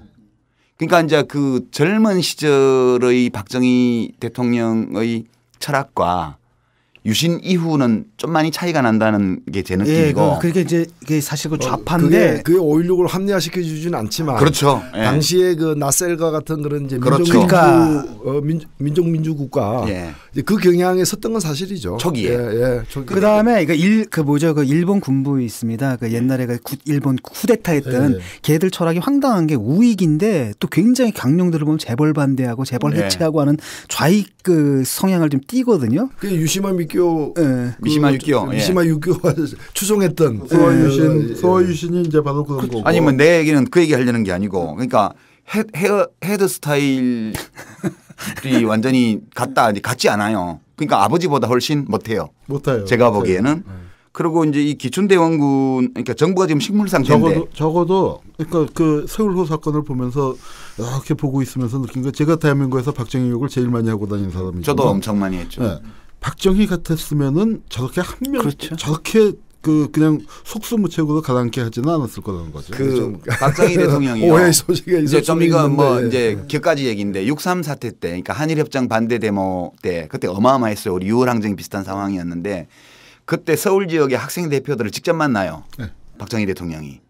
그래가지고 이제 김종필 오히라 메모 이 얘기하면서 학생들이 이거는 민족의 수치고 막 이 민족적 자존심을 밟는 거다 이렇게 얘기를 하니까 그 다음날 전국 학생 대표들을 모아서 비공식적으로 김종필 오히라 메모를 보여주잖아요. 그리고 김종필 씨도 그 당시 실세인데 서울대에 가서 서울물리대에 가서 그 민족주의 비교연구회 그 운동권들하고 토론도 하고요. 나중에 갈 때는 박수 받고 나갔어요. 그렇죠. 그리고 전대일 열사가 분신하셨을 때 편지 보냈고. 그리고 그 저기 이소선 어머니가 청와대 입구 거기 효자동 거기 와서 길거리에서 울고 계시니까 유경수 여사가 안으로 들어오시라 해가지고 차 대접하고 그런 정도의 인간적인 교감이 가능했던 사람이에요. 저는 그 이번에 그 유족들이, 제가 뭐 역사를 공부하지만 정말 사고는 일어날 수 있지만 그 유족들이 새벽 4시 5시에 청와대로 그 애들 영정을 들고 갔다는 건 동서고금이 없는 일이거든요. 그러면은 대통령이 잘못받아보라도 나와서 뭐 대책이 없더라도 손잡고 울어주고 여기서 계시면 어떡합니까 하고 들어가십시다 해서 청와대에서 설렁탕 국물이라도 급히 배달시켜서 국물 한 그릇씩이라도 대접해주고 같이 손잡고 우는, 그걸 국민들이 기대했던 건데 그게 안 되잖아요. 그러니까 그게 안 되는데 보면 식물 상태예요. 우선 총리가 사실상 공석이죠. 정원 총리는 그냥 월급만 타고 있지 뭐 아무 일도 할 수가 없어요. 그다음에 해수부 장관, 뭐 안전행정부 장관 등등 관련 장관들 식물 상태죠. 그다음에 그 세월호 사건 나기 이전에 이미 수십 개의 주요 공직이 공석이었어요. 임명을 안 해가지고 공공기관, 산하기관들이요. 근데 이 인사를 보면요, 저희 경험으로 보면 참여정부 때 청와대에서 어디에 누구를 추천하는 게 와요. 오기도 합니다. 그러면 장관이 그걸 보고 적합하다 안 하다를 판단해서 때로는 거부하기도 하고요. 받아들이기도 합니다. 그리고 장관 스스로가 이제 뭐 이렇게 산하기관이나 이런 데 인사가 있으면 물색을 해가지고 청와대 인사수석실로 보냈거든요. 이 사람 하려고 한다. 근데 좀 삐걱거리면 대통령한테 직접 얘기하기도 하고요. 이렇게 해서 인사를 그때그때 처리를 해왔는데 지금 보면 박근혜 대통령이 직접 하는 인사가 거의 없어 보여요. 그리고 장관들이 소신이 없고 권한이 없기 때문에 자기가 인사를 안 하고 청와대 문의를 계속해요. 이 자리 났는데 누구 할까요? 누구 할까요? 그러면 결국은 그 자리 가고 싶은 사람이 어디다 줄을 대냐 하면 김기춘 비서실장의 사적 라인으로 지금 전부 줄을 대고 있어요. 그러다 보니까 나중에 임명돼서 오는 사람들이 전혀 엉뚱한 사람들이 계속해서 무능하고 부패하고 부적합한 사람들이 낙하산으로 지금 내려오는. 그런데 사법고시는 했고. 겉보기에는 번드르르한데 속은 완전히 골아 있는 사람들만 다 오는 거예요. 이번에가 9번째인가요? 몇 번째 낙마인가요?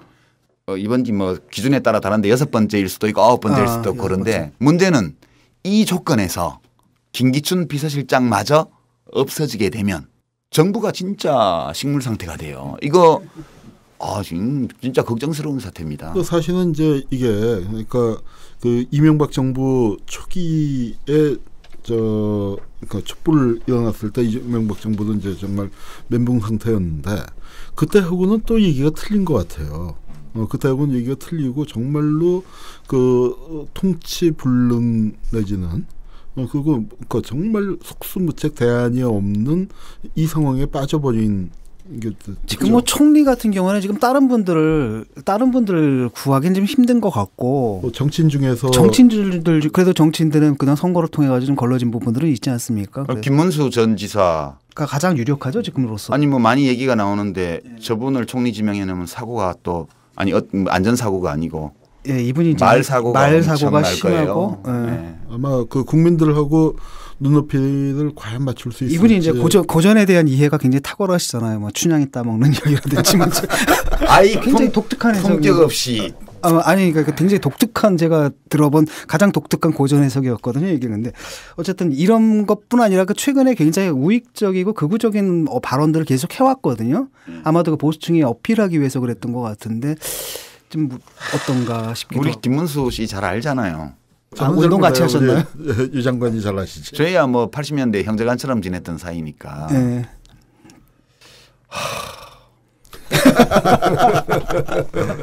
그때 좀 얘기 좀 해주시죠 지금. 진짜. 아니 그래서 사실은 뭐 총리감이 없는 것이 아니고 대통령이 변하지 않는 한 누굴 갖다 놓아도 다양한 문제들이 날 수밖에 없는 거죠. 아니 실제 총리감도 많지 않은 게 문제는 뭐냐면은 그 청문회를 통과할 수 있는 사람이 없는 거죠. 정치인 중에서도 그냥 선거라는 게 그냥 하고 거기서 통과된 거지. 막상 청문회 그 자리에 세워서 이렇게 선출직하고 또 임명직이 다르잖아요 기준이. 그래도 김문수 전 지사 아직은 현 지사죠. 김문수 지사 경우에 그래도 장점이 몇 가지는 있어요. 우선 첫 번째 아들이 없다는 거. 그다음에 이분이 이제 주로 노동운동 이런 거 하던 분이어서 외국 체류 경험이 별로 없어가지고 국정 문제 이런 것도 없어요. 그다음에 뭐 돈 벌 수 있는 시간이 별로 없어요. 이분이 돈 번 거는 한일도루코 노조위원장 할 때 월급 받은 거 하고 70년대 초에. 그리고 이제 부인이 책방한 거야 뭐. 네, 그 부인이 하시던 책방은 책방 잘 안 됐어요. 그렇고 돈 별로 못 벌어서요. 봉천 사거리에 있던 거. 그리고 정치를 시작한 이후에 국회의원으로서 월급 받은 거, 도지사로 월급 받은 거 이것뿐이어서 뭐 파도 무슨 나올 건 없지. 예, 나올 건 없을 거예요. 그런 점은 이제 큰 장점인데 이제 문제는 뭐 갑자기 119에 전화 걸어가지고 내 도지사인데 관등성명 대봐요. 이런 식의 그게 좀 걱정이 돼요, 제가. 병정진중입니다. 예. 오늘 그 김기춘 문제까지 그다음에 이제 후임 총리 문제까지 좀 얘기해봤고요. 자, 제2주제 일단 여기서 마무리했고요. 아직 못한 얘기는 제3주제죠. 제3주제에서 마저 하기로 하겠습니다. 이번에 정말 쉽시다. 예, 저희 잠깐 쉬고 돌아오겠습니다.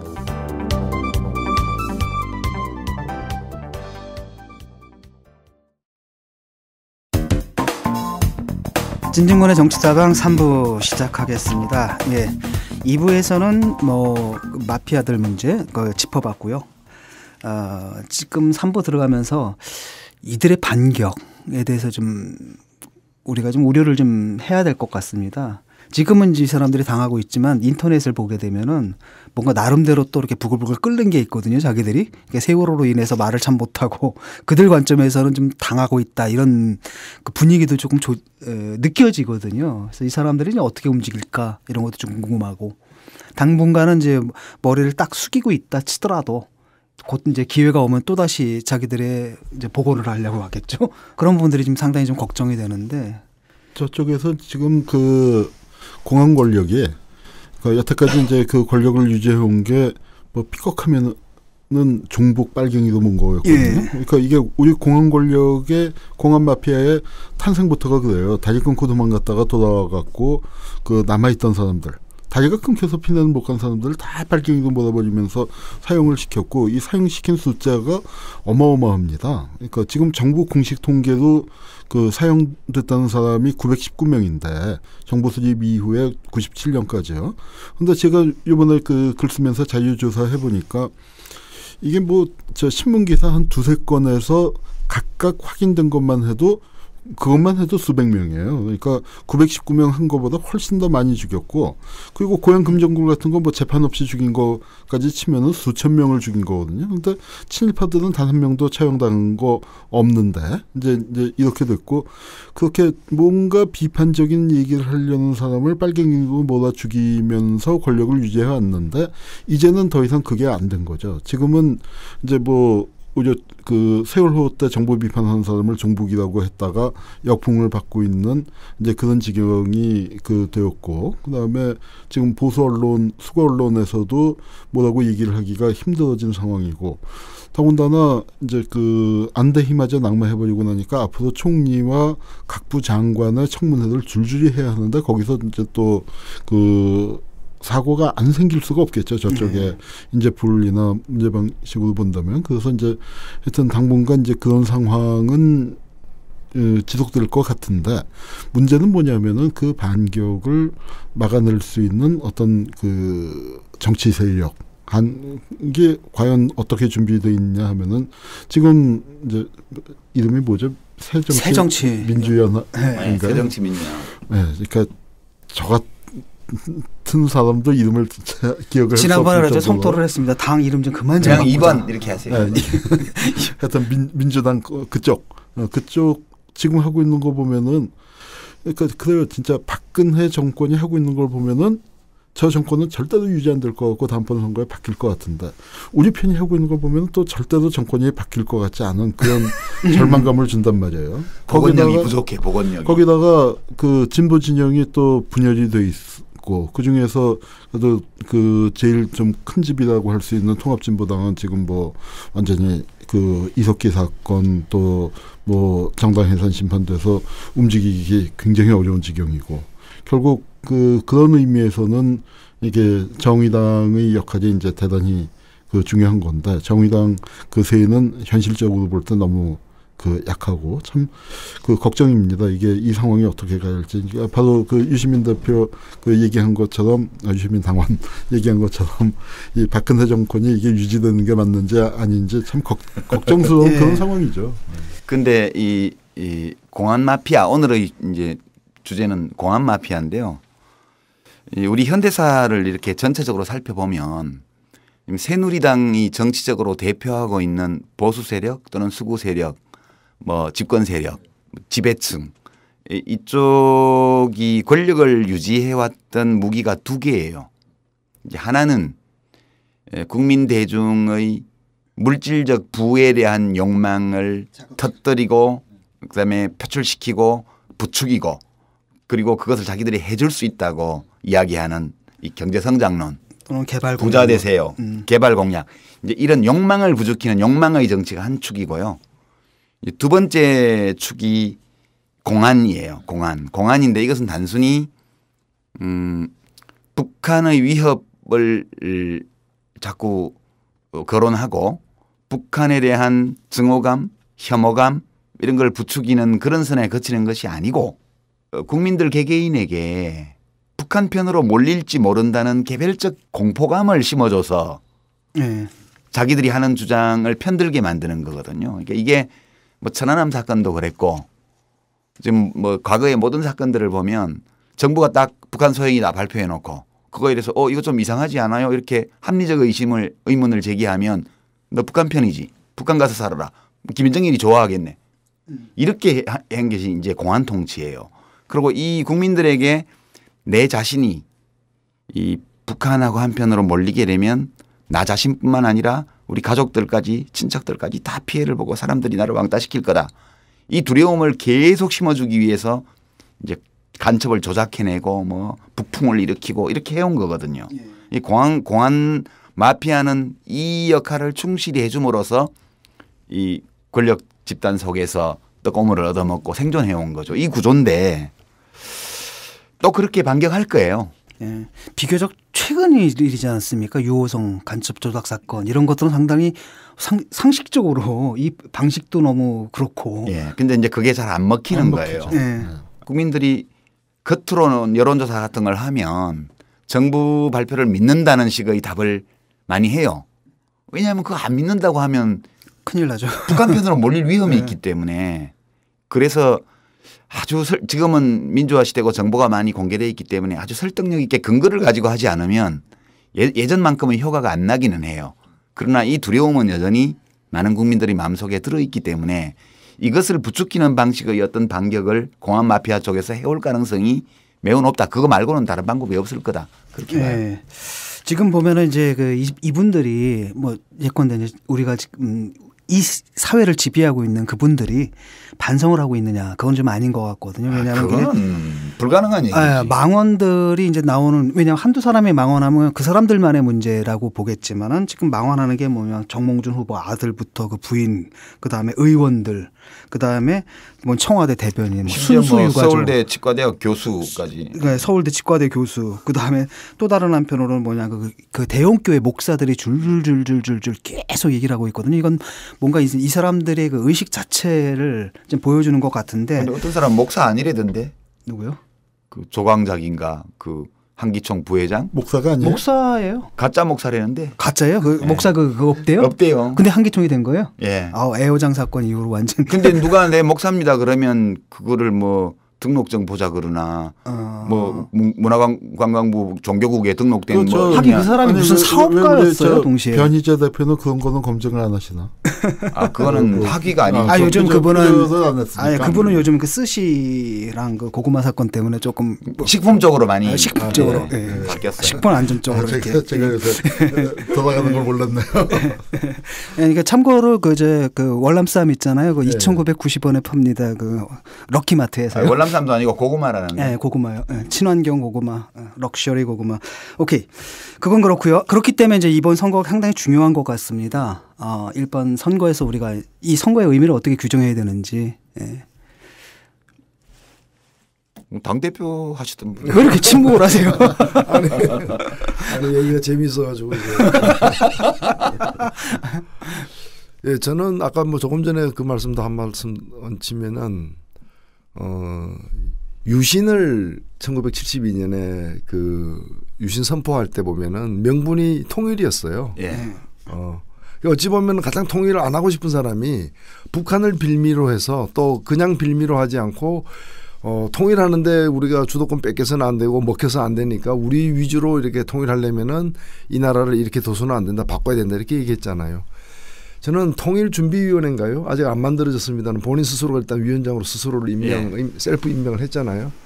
그 통일준비위원회 얘기하면서 통일이 대박이라고 얘기한 게 어찌 보면은 과거 1972년과 같은 방식으로 군사력을 동원한 쿠데타는 불가능하지만 자기 나름대로의 어떤 현재 21세기형 어떤 유신 선포와 같은 통일을 명분으로 삼아가지고 어떤 집권의 어떤 그 흐름이라거나 또는 강도라거나 이런 방식이라거나 이런 걸 갖다가 좀 만들어 가려고 하는 게 아닌가 그런 점에서 최근에 나오는 여러 지적된 망언이라 하는 것들이 우리가 볼 땐 망언이지만 본인들로서는 상식인 거죠. 자기들이 보는 한반도 또 자기들이 보는 어떤 국가 자기들이 보는 또 이제 뭐 통치 그 방식 이거에 보면은 자연스러운 얘기가 그렇기 때문에 애들도 얘기하고 나이 든 사람 남녀노소 가리지 않고 하여튼 그쪽에 있는 사람들은 다 비슷하게 얘기하고 있는 게 아니냐 이렇게 보여지고요. 네, 우리랑 좀 세계가 좀 다른 세계에서 오신 분이에요. 그래서 저는 그냥 도몽준 씨. 그래서 저는 별에서 온 그대. 도몽준 씨. 네. 저는 세월호 사건이 우리에게 정말 이 엄청난 이제 그 희생과 비극으로 점철된 이 사건이 우리에게 주는 값진 교훈은 물론 우리가 앞으로 어떻게 하는가에 따라 달라지긴 하겠습니다만은 단순히 이것이 뭐 선박 운행에서의 안전 수칙의 문제라거나 배가 어떻게 운행해야 되는가 하는 문제만이 아니라 여기서 드러난 여러 가지 뭐 관폐한 문제라거나 또는 심지어는 가장 큰 핵심적인 문제는 정치 권력의 문제잖아요. 어떤 정치 권력이어야 하느냐에 대해서 다시 한번 생각하게 해주는 많은 이제 계기와 단초들을 제공하고 있다. 마침 또 여기에 6.4 지방선거라는 대통령 선거는 아니지만은 선거가 딱 앞에 두고 있다는 거죠. 저도 어저께 뭐 사전투표를 했습니다만은 어제 오늘 이렇게 그 이루어지는 사전투표에서 어저께 그 사전투표 투표율 4.7% 자체가 예상을 지금 한 뭐 2배로 뛰어넘는 수치를 보여주고 있지 않습니까? 오늘은 뭐 더 예, 오늘은 저도 투표를 할 예정. 우리 이 방송 나갈 때쯤이면 다 이제 종료된 후일 텐데 지금 10% 수준 정도의 사전 투표율을 예상하고 있거든요. 예상한다고 그래요. 이런 것들이 보면 이제 뭐 여러 또 해석이 가능하겠습니다만은 투표하려는 적극적으로 투표하려는 층이 많이 생겼다라는 걸 의미하는 것이고 그것이 최근에 벌어진 어떤 이 세월호 사태에 대한 어떤 1차적 반응. 이게 바꾸는 것은 선거를 통해서 바꾸는 것으로부터 시작이 돼야 되고 한두 개 바꿔서 지금 될 문제가 아니다. 무슨 유병은 하나 집어넣는 데서 끝나는 문제가 아니라는 그런 이제 문제의식의 발로가 아니냐 이렇게 보여져요. 이 6.4 지방선거는 대한민국호의 복원력을 시험해보는 선거라고 봐요. 그러니까 대한민국호가 불법 수직 정축된 거는 이명박 정부 때였어요. 저는 그렇게 봐요. 그때 국정 운영의 무게중심이 국민 속에 있는 게 아니고 청와대로 올라간 거예요. 무게중심이 너무 올라갔어요. 그리고 그 4층에 청와대가 있다면 3층에는 관피하, 해피하, 뭐 법피하들이 있고 그리고 국민들은 사실 선두인데 자기 배 타고 있는데 그다음에 가만히 있으라 그랬죠. 예, 맨 아래 총선실에 있단 말이에요. 그리고 이제 뭐가 문제가 생겨가지고 이러면 안 됩니다라고 얘기를 했더니 가만히 있어. 이렇게 해서 이제 명박산성 쌓고 물대포 쏘고 뭐 기소하고 뭐 이렇게 한 거 아니에요. 지금 대한민국호가 많이 기울어져 있는 거는 분명해 보여요. 그리고 조타실이 어떻게 돌아가고 있는지 선장이 자기 임무를 어떻게 수행하고 있는지 현재 배의 상황을 정확하게 인지하고 있는지가 불확실합니다. 지금 이제 그 조건에 있는데 그러면 이제 가만히 있으라 정부가 하는 대로 따라와라 이렇게 하는 말을 더 이상 우리가 신뢰하고 받아들일 수 없는 상황이라면 우리 스스로 뭔가를 해야 될 때죠. 그럴 때 결국 한 정부 한 정권이 이 대한민국호를 잘못 몰아서 이것이 균형을 잃고 기울어졌을 때 그거를 이제 살릴 수 있는 것은 역시 아래쪽 무게 중심이 튼튼해지는 거죠. 결국 대한민국호의 평형수는 국민인 거고요. 국민들이 이 상황에서 한국 사회의 복원력을 보여줄 수 있는 기회라고 저는 보는 거죠. 예. 그래서 저는 다른 어떤 선거 때보다 이번 선거가 좀 가슴이 조마조마한 느낌으로 와요. 그 복원력을 회복하기 위해서는 아주 긴급 상황에선 위에 있는 뭐 가파는 컨테이너가 있을 때 이게 그 있으면은 그런 거 바닷속으로 버려야 하는 거고. 집어 던져야 돼요. 집어 던져야 하는데 우리가 지금 이제 정말로 긴급하게 해야 할 것이 뭐냐 하면은 그 오늘 얘기 안 했지만 오늘 이제 우리가 주로 공안 마피아 갖고 얘기했는데 지금 가장 위험한 마피아도 제일 큰 사고를 칠 거는 핵마피아입니다. 핵마피아. 원전 마피아. 예. 저는 이게 지금 그 이제 세월호 사건이 터지니까 그 많은 사람들이 얘기하죠. 태안 사고가 있었지 않느냐. 그리고 또 뭐 경주 리조트 붕괴 사고 있지 않느냐. 이렇게 전조가 있었고 경고음이 울렸는데 우리가 그걸 방치하다가 세월호 사고가 났다. 맞는 말씀입니다. 그런데 저희가 지금 그 불안한 거는 이 세월호 사건이 다가오는 더 큰 사건의 경고음일까 봐. 저는 이 세월호 사건을 겪고 난 다음에 우리 국민들이 이제 정말 집단 우울증 상태에 빠질 정도로 이렇게 낙담이 됐는데 다가오는 사고가 그 어떤 게 있겠느냐. 하늘에서도 사고 났죠. 땅에서도 났죠. 바다에서도 났죠. 땅속에서도 났죠. 강에서도 났죠. 남아있는 사고가 핵발전소 문제인데요. 이게 세월호가 가라앉고 있을 때 4월 16일을 국민 뭐 안전한 날로 제정하자. 좋습니다. 그런데 정말 4월 16일 날 일어난 또 하나의 사건이 뭐냐면은 세월호 가라앉고 있을 때 원자력 안전위원회가 고리 그 1호기 그 수명 연장을 했거든요. 수명 연장했죠. 그런데 진짜 그 여기 계신 여러분도 그렇고 그다음에 이 방송 청취하시는 분들도 그렇고 한번 주변에서 생각해 보십시오. 고리 1호기가 몇 살이냐 하면 37살이에요. 차 30년 넘은 차 타십니까? 집에 냉장고 30년 된 거 쓰십니까? 텔레비 30년 된 거 그거 보세요? 에어컨 30년 된 거 쓰고 있습니까? 컴퓨터 30년 된 거 쓰고 있나요? 저 갈 건데 3년 쓰고 지금 네. 그러니까 드디어 갔습니다. 진짜 그런데 이건 그 30년 그 훨씬 넘은 거 설계 수명을 연장해서 그걸 쓰고 있는데 후쿠시마가 원자력 발전소가 10개가 있습니다. 핵발전소 10개가 있는데 그중에서 똑같이 지진하고 똑같이 쓰나미가 덮쳤는데 터진 거는 1호기, 2호기, 3호기, 4호기. 제일 오래된 거. 네, 오래된 거 4개가 터진 거거든요. 그런데 이게 후쿠시마는 그래도 저 동해안에서 그러니까 우리도 치면은 뭐 중문지쯤 되면 뭐 사람이 많이 안 서는 데지만 이거 고리 1호기에 반경 그 30km, 30km. 부산부터 그냥 경남 경북이 다 들어가죠. 울산이 다 들어가고 부산이 3분의 1쯤 들어가니까 이게 350만의 그 피해 반경에 들어가는데 이걸 누가 감당할 수 있습니까? 저는 세월호 사건의 교훈을 얻는 그 가장 중요한 게 당장 핵발전소를 그 뭐 다 중단시키고 탈핵으로 뭐 선언을 하지는 못한다 하더라도 최소한 이 수명 연장만큼 막아야 하고요. 그리고 정말 그 문제가 되는 게 이 수명 연장을 하는데 지방자치단체장의 권한이 아무것도 없더라고요. 예. 아무것도 없는데 중앙정부가 전부 다. 예. 그러니까 여기에 대해서 그러면은 그 지방자치단체가 과연 이렇게 있어도 되는 것인가? 이제 이런 문제들이 정말 공론화되고 이것을 그 문제를 고쳐나갈 수 있는 힘이 지금 이번에 이게 그나마 다행인 것이 마피아라는 그 관피아라는 것의 실체가 드러났는데 이것이 우리 사회에서 어떻게 작동되고 있는가? 그리고 이 관피아의 해악이라는 게 사실 저 법피아가 몇백억 받아먹는 거야. 그거는 그게 옳지 않은 거지만 전 국민에게 무슨 뭐 그 돌아가는 피해로 생각한다면 이 핵마피아 이거 발전소 터지는 거하고는 비교가 안 되는 문제예요. 그러니까 이제 관피아나 법피아는 돈 문제고 네. 이거는 생명과 이제 국가의 영속성의 문제가 걸려 있죠. 예. 그리고 이 핵피아는 그 관피아 등 해서 해당 분야의 어떤 그 관료들이 이제 뭐 퇴직 후에 되게 또는 현직이 있으면서 서로 이제 커넥션으로 금품어가는 문제보다도 이 핵을 갖다 탈핵이 아니라 오히려 핵을 더 핵 발전을 강화하는 방향으로 정책을 추진하고 있는 대통령들이 문제인 거죠. 더 짓겠다는 거 아니에요 지금. 예. 네. 그리고 그 세월호 저 난리가 나고 있는데 아랍에미리트까지 가가지고 핵 발전소 수출한다고 하고 있던 사람들도 그렇고. 아니 그 폐기물을 우리가 갖고 와야 한다는데 바다에서 오다가 그거 빠지면은 정말 글로벌 민폐가 되는 거 아닙니까? 그렇죠.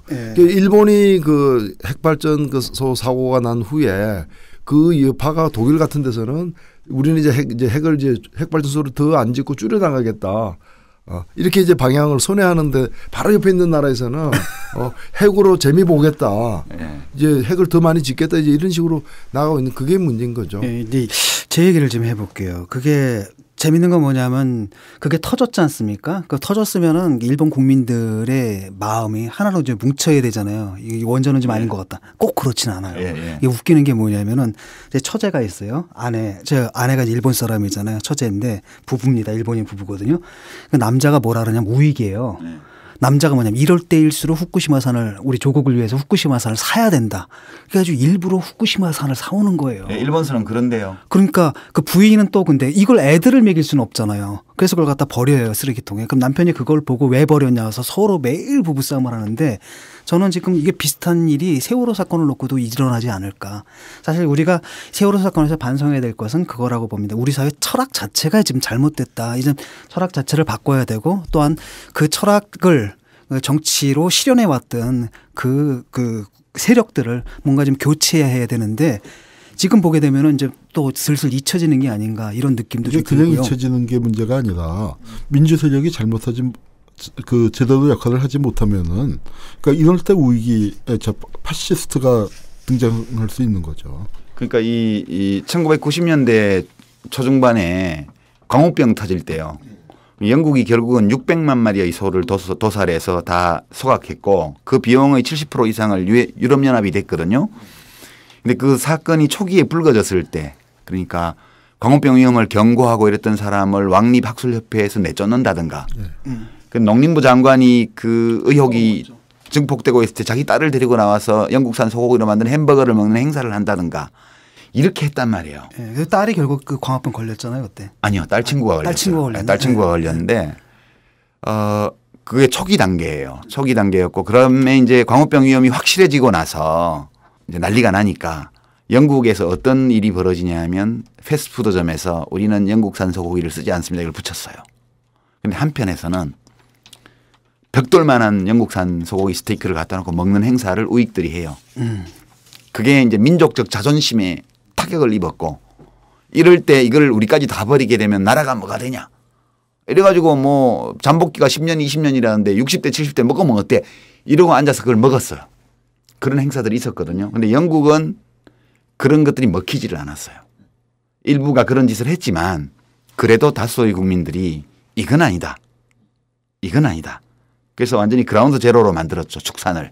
싹 다 없애고 새로 도입해서 키우기 시작했고 이 골분 사료 그러니까 소한테 육식시킨 게 원인이었기 때문에 그 골분 사료를 뒤늦게 이제 생산을 중단하고 이렇게 해결했는데 일본은 보면 지금 일본 국민들이 이 영국만 못한 거예요.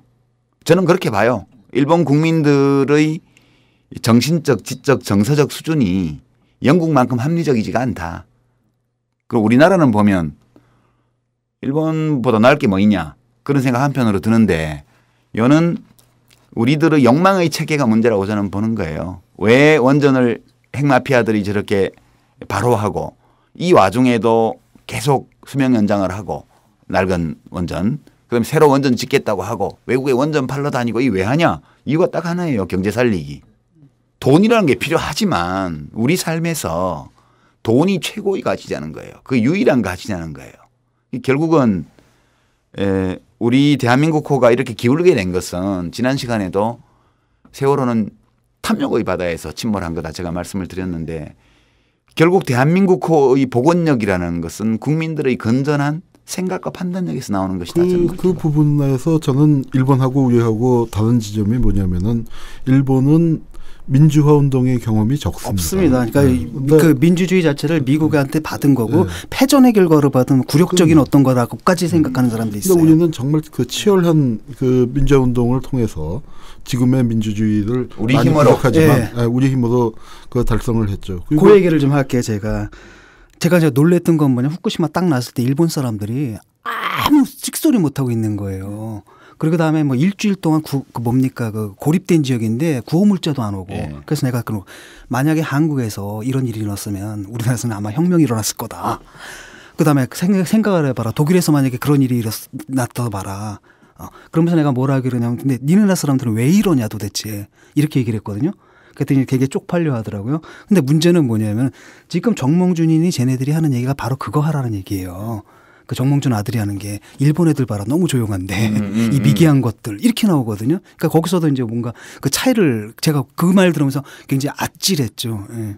그래서 문제는 뭐냐면 이런 거죠. 지금 사실은 한 번의 문제는 드러났거든요. 지금 보게 되면은 한 세 가지 문제가 있는데 하나는 내치가 완전히 무너진 그 부분. 그 대한민국이 침몰한 거 아닙니까? 그다음에 또 하나 그 박근혜 정부가 그래도 근데 사실 외교 성과가 뭔지도 모르겠어요. 자꾸 외교 성과 때문에 그 지지율이 나오는데. 폼 나잖아요. 그러니까 그 한복 입은 거 빼고는 기억에 남는 게 없는데. 실제 뭐 엊그제 그 북한하고 이제 일본하고 직접 협상에 그렇죠. 또 이렇게 진척을 보이면서 왕따 당하면서 지금.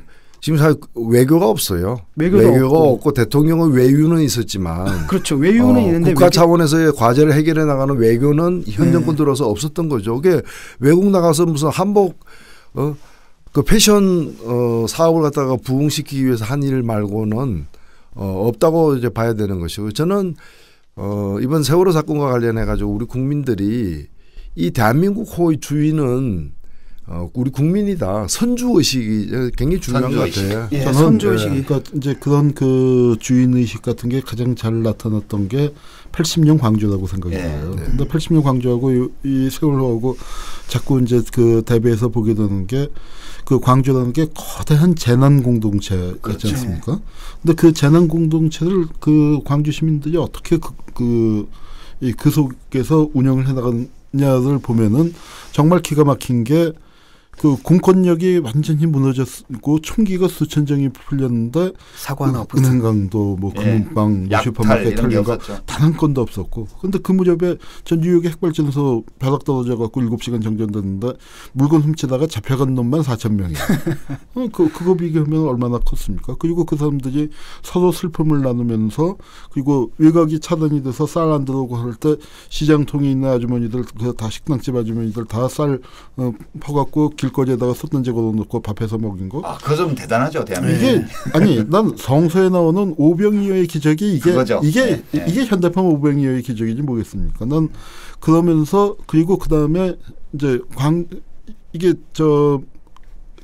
광주는 그때 언론 통제하고 하니까 안 알려졌잖아요. 거기 뭐 저렇게 그 유아무개 같은 일부 과격 학생들만 그 얘기를 일찍 듣고서 그러니까 우리가 이제 그러니까 했지만 그 80년대에 광주를 아는 사람들이 그 광주의 살아남은 자의 슬픔을 그 간직하고 도청에서 마지막 돌아가신 분들, 그분들이 무슨 뭐 저 광주시장이었어요, 구청장이었어요, 아니면 뭐 대학 교수나 뭐 언론인이었어요, 다 뭐 정말 아까 얘기했던 배달의 기수들, 철가방들, 석유 배달, 뭐 구두 닦기, 뭐 식당 보이, 뭐 이런 사람들이 그 남아갖고. 이 사람들이 사실은 대한민국 역사가 가라앉을 뻔한 것을 지켜낸 거 아닙니까? 예. 사실 광주 그게 없었으면은 한국 사회에서 어떻게 민주화가 되겠습니까? 6월 항쟁을 만들어낸 힘은 80년 5월 광주에 있었던 거죠. 그렇죠. 그러니까 전 그런 거기 광주 시민들이 보여줬었던 위대한 힘과 그것을 전 국민이 그 영혼함 가질 것 없이 그래도 깨어 있었던 사람들이 광주에서 어떤 일이 벌어졌는지를 본 사람들이 그 살아남은 자의 슬픔을 갖고 그것을 슬픔으로만 두지 않고 무엇을 산 사람으로서 내가 무엇을 해야 할 것인가를 거기 그 산자에 따르라는 말을 자기 나름대로 소화하고 실천하고 하면서 우리 사회가 여기까지 오고 그게 한국 민주주의를 만들어낸 거였고 우리가 기다릴 수 있는 그 복원력은 우리 안에 있죠. 우리가 대통령 아니고 뭐 무슨 직함 그 장관도 아니고 그게 아니라 하더라도 우리 국민들이 평균적인 국민들이 갖고 있는 흩어져 있는 이 복원력 이것을 어떻게 우리가 결집시키느냐.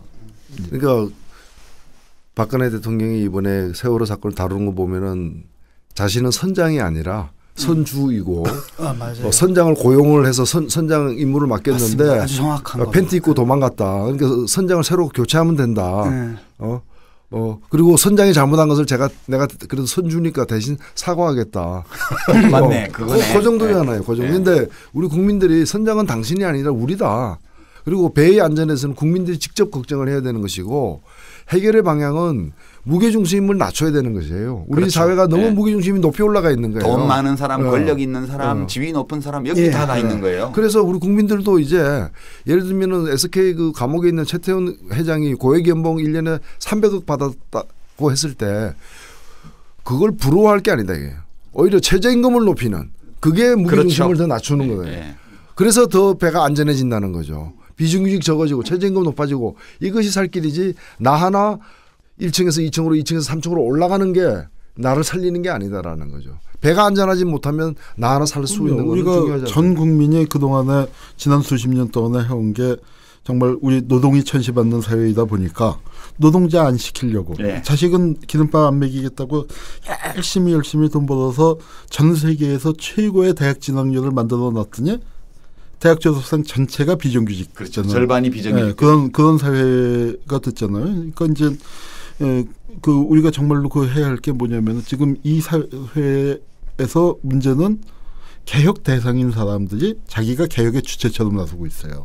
문제가 IMF 때도 이게 그거를 잘 했어야 하는데 재벌과 관료들 때문에 그런 엄청난 위헌위기가 닥쳤는데 재벌과 관료들이 개혁의 전도사가 돼서 신자유주의 그 방향으로 몰고 갔었는데 이 세월호 참사에서 적폐의 가장 그 상속자인 그 박근혜 대통령이 적폐를 관피아의 대표들이 관피아를 개혁하겠다 나서고 있는데 그래서 소크라테스가 말씀하셨잖아요. 옛날에 너 자신을 알라. 너 자신을 알라. 우리 국민들이 정말로 그 우리가 국가의 주인이고 국가의 주인이라는 걸 알아서 우리가 국민들이 개혁의 칼을 잡아야 합니다. 그러니까 박근혜 대통령만 자기 자신을 알기를 바라지 말고 우리 국민들 모두가 내가 누구인지를 알아야 돼요. 그래.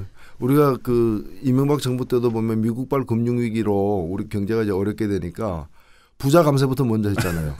그게 뭔가면은 위기가 닥치면은 약자부터 먼저 구해야 되는데 강자부터 먼저 구하는. 강자들만 4층 가판으로 올라가는 거예요. 이거 세월호하고 똑같은 거예요.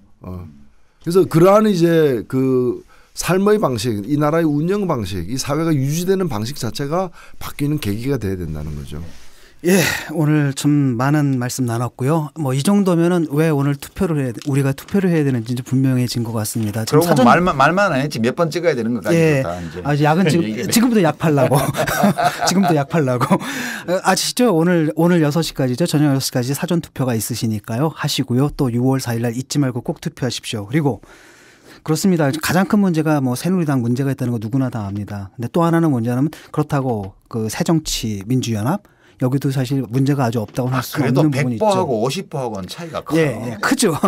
그럼에도 불구하고 그렇잖아. 이게 아니고 저쪽 갔다 저쪽 아니고 이거 왔다 이러는 것보다도 또 다른 대한정당 기호 4번이죠. 정의당 예. 꼭 좀 특히 정당 투표. 정당 투표. 예, 정당 투표는 4번이 다 있습니다. 다른 뭐 광역단체장이나 이런 데는 4번이 없는 경우들도 있고 뭐 그런데 정당 투표는 이제 비례 광역의원, 비례 기초의원을 뽑는 선거니까 비례의원을 뽑는 정당 투표는 반비례해서 찍어야 됩니다. 그래서 제1당, 제2당을 안 찍고 4번을 찍어야 됩니다. 그게 4번이요. 조그맣기는 해도 침몰해가는 한국 정치의 에어포켓이에요. 에어포켓. 거기다 공기를 주입해 주셔야 돼. 그래야 사람들이 숨 쉬고 살죠. 예, 그래서 6월 1일 날 투표하실 분들은 비례대표 1번 찍으시고요. 2일 날 투표하실 분들은 2번, 3일 날은 3번, 6월 4일 날 투표하시는 분들은 4번을 찍으시면 되는 겁니다. 사고 없으시기 바라고요.